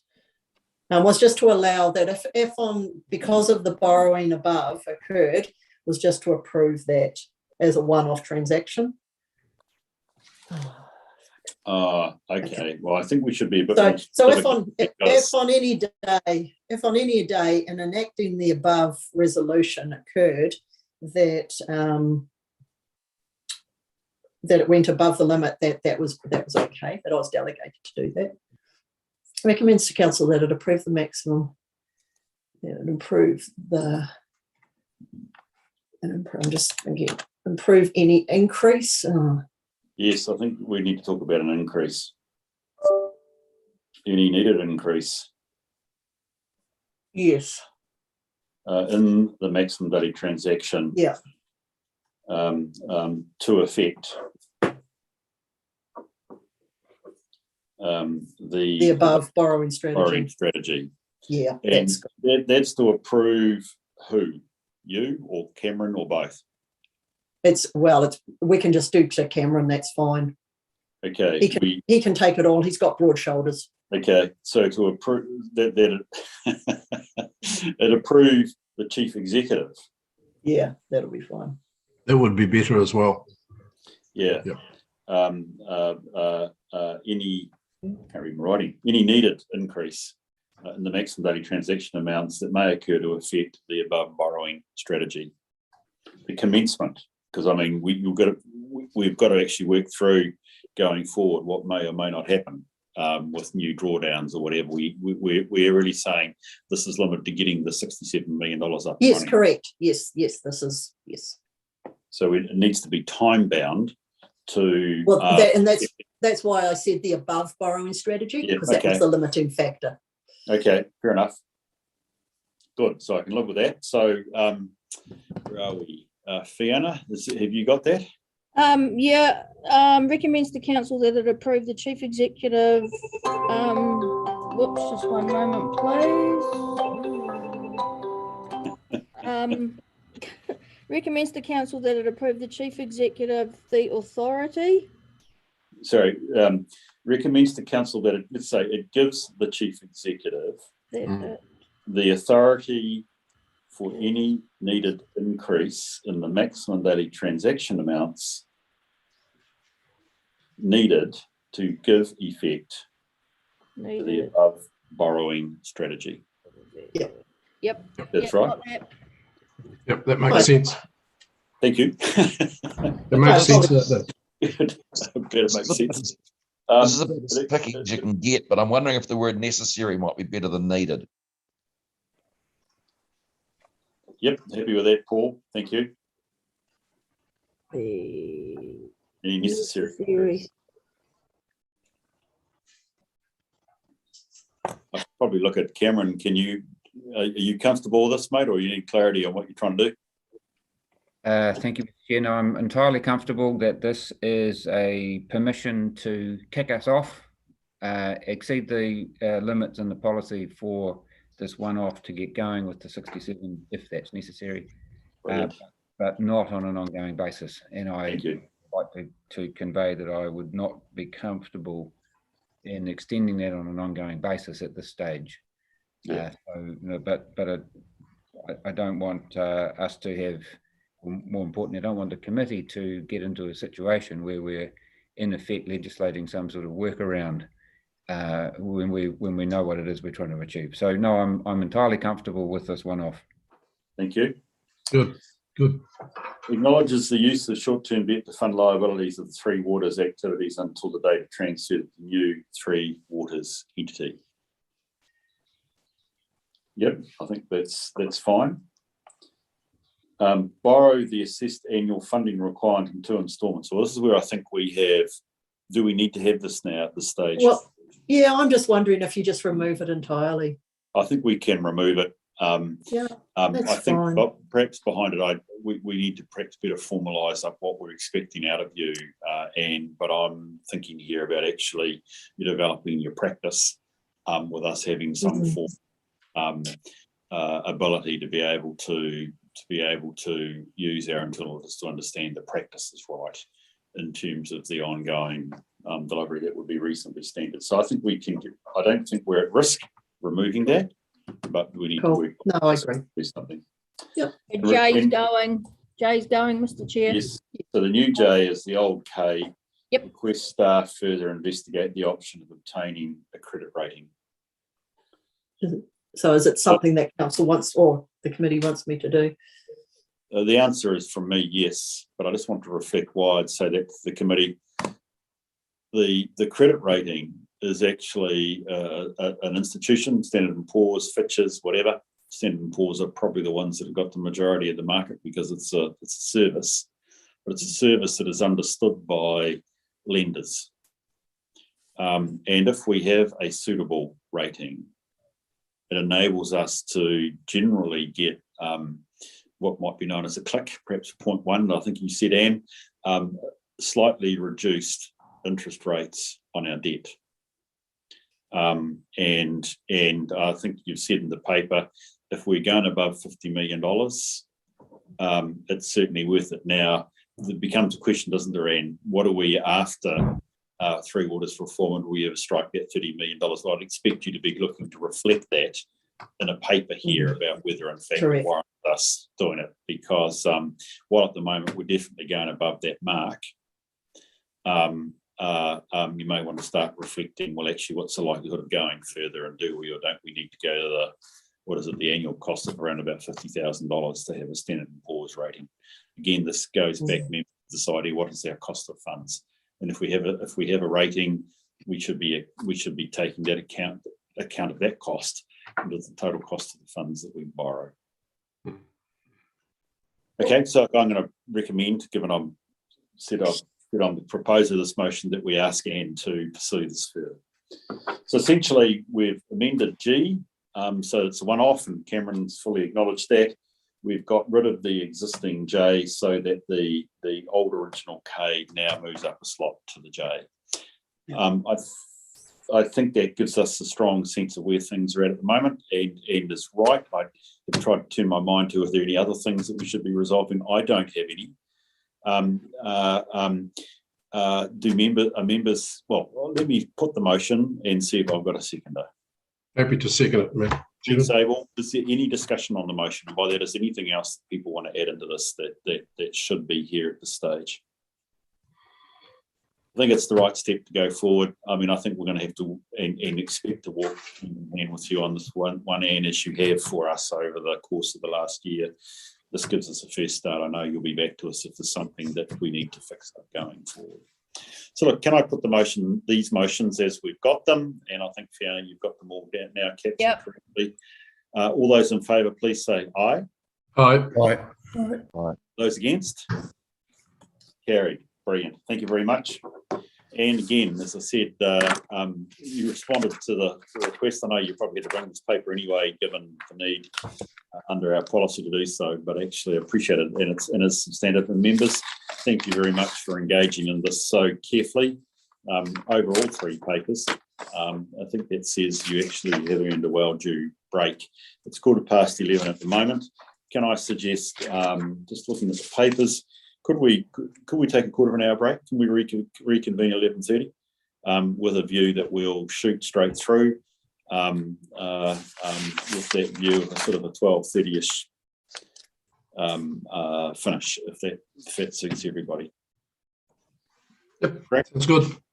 Okay, thanks a lot. 11:30, guys. I just suggest you put your mute on. You may want to turn your video off, and we'll see where we get to. Thank you. Okay, Ricardo. Ricardo, you've got it all paused. Yes.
You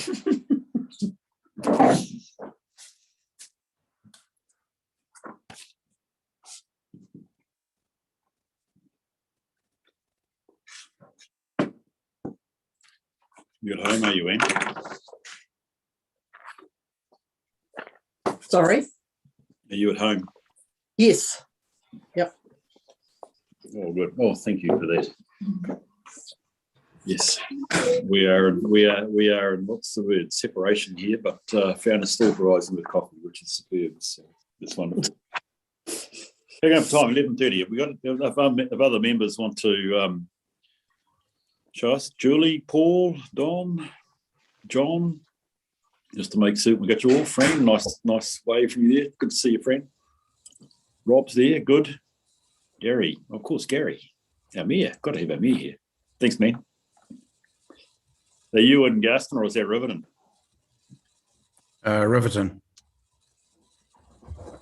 It'll be hotter in Gaston. Absolutely. Yes, the coffee cart. You can't beat it there, the bomb. Right. Either we can make a start, folk. I am keen that we try and keep ourselves in a position to be reasonably efficient.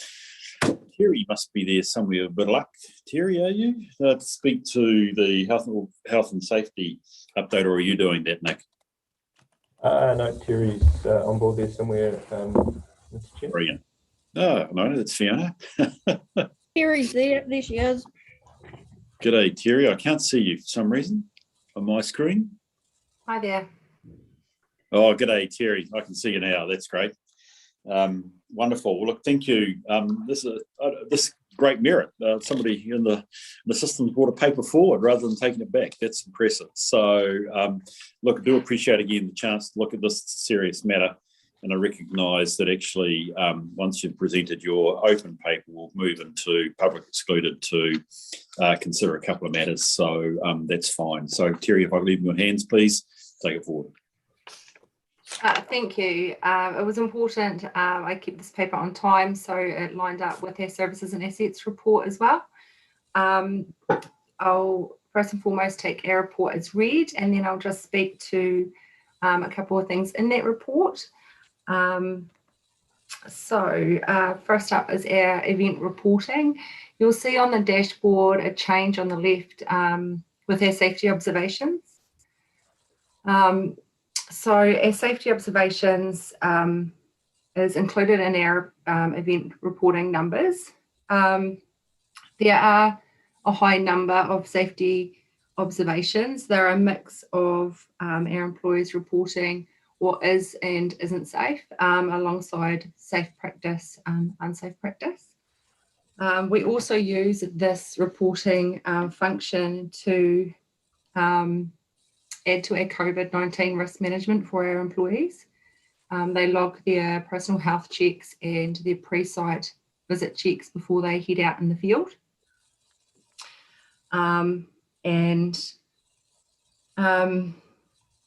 We also really have a good uptake on our safety observation reporting function, looking to measure the presence of safety. So not only what's going wrong through our near misses and our incidents and injuries, but measuring what we're doing right. So preparing for site safety before we go out and about, for example.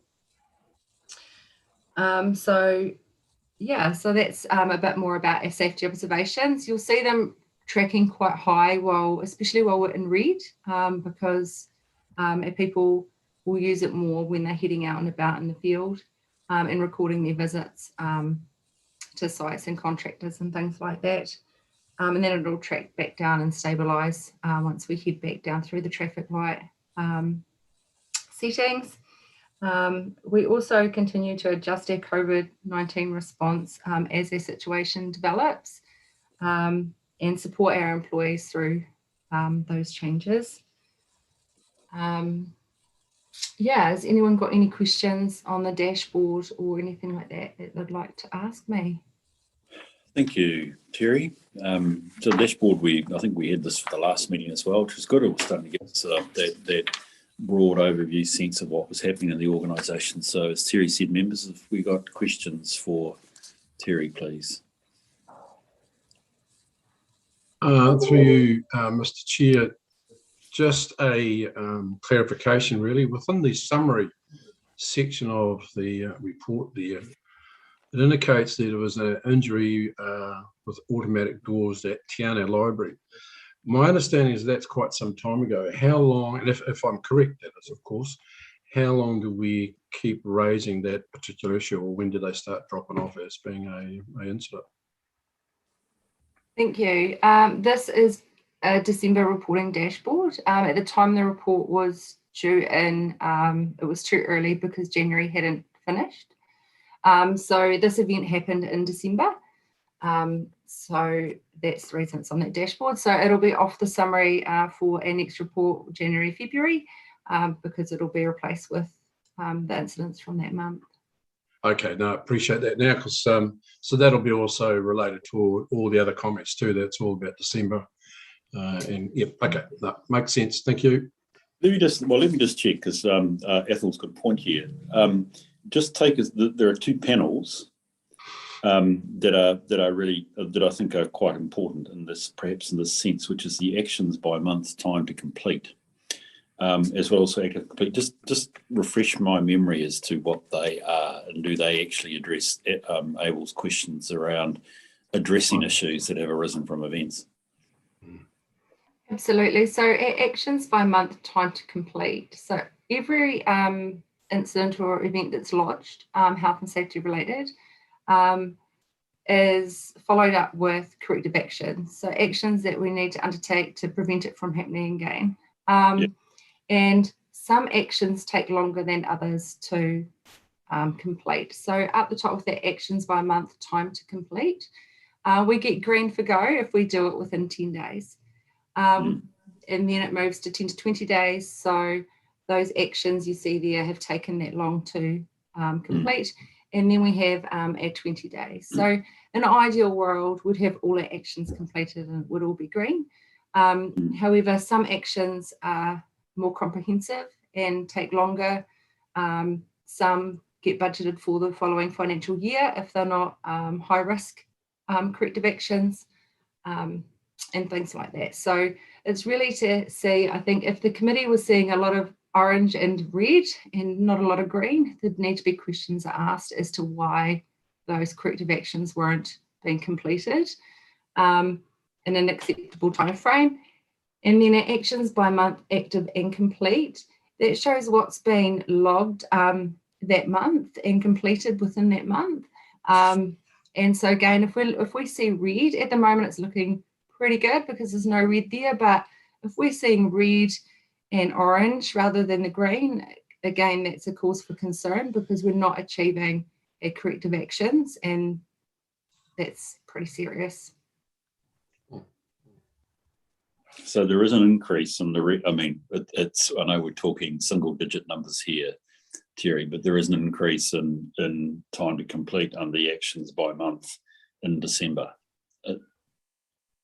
Any sort of reasons why? There is. Actions, December's a bit of a rough month. Often we allocate our actions that arise from events in December, but they're not always closed off until the following January because of that Christmas close down holiday period. So, yeah, that's... Yeah, cool. So, I mean, in effect, January should try and clean those up in that sense. But it's going to be red because we'll try and take a reasonable break over Christmas and it's going to take time to get it fixed. Okay, I get that. Rightio. And contractor monitoring, affected by COVID, decreasing number there. It's the brown I'm looking at because that's what is relevant to us at the moment. A low relative to performance, to observations in years gone by, and we've had some good reasons to be concerned about contractors in the past under health and safety. So a decreasing number might not be necessarily a good sign that we are on top of it. Correct. We're still not where we want to be in our contractor monitoring, and this situation definitely doesn't help. But we're continuously working towards improving that. And also increasing our training around the technology that we use to log and record that information, having conversations with teams that engage or are responsible for contractor engagement. They're definitely getting out and engaging. What we're not doing great is recording that engagement. So yes, we're continually working on improving the recording part of that, because if it's not recorded, it didn't happen. Exactly. Yeah. It's a bit like logging observations logs for drinking water standards, isn't it, Matt? Okay, you don't record. You haven't got something secure.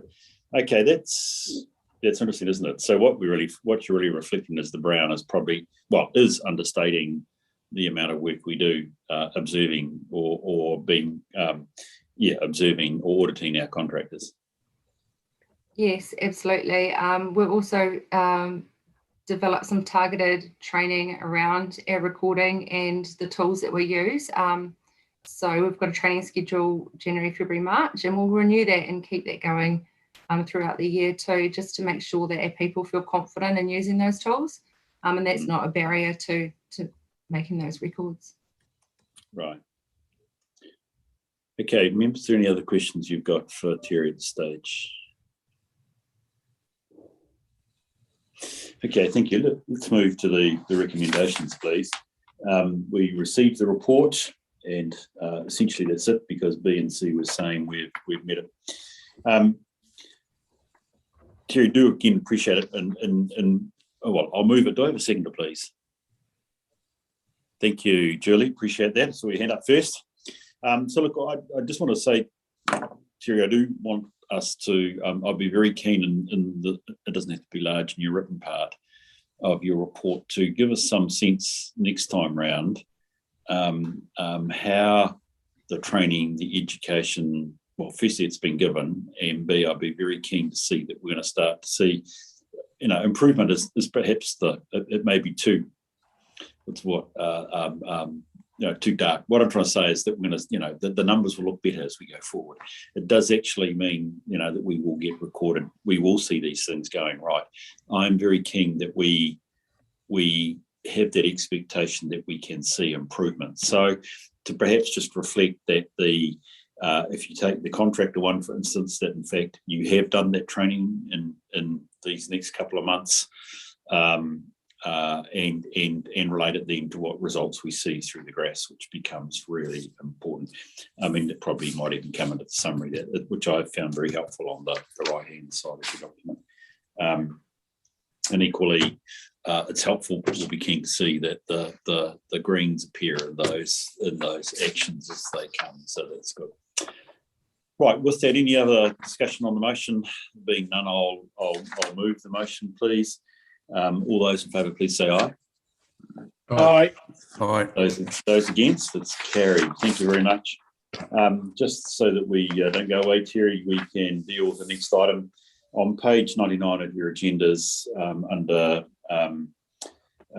we have a recommendation to move into public excluded, to consider the health and safety events and the reasons there, and also an update on judicial review proceedings. I'll move from the chair that we move into public. So do I have a seconder, please? Thank you, Julie. I'll put that motion. All those in favour, please say aye. Aye. Aye. Those against, it's carried. Right, so CA1. Okay,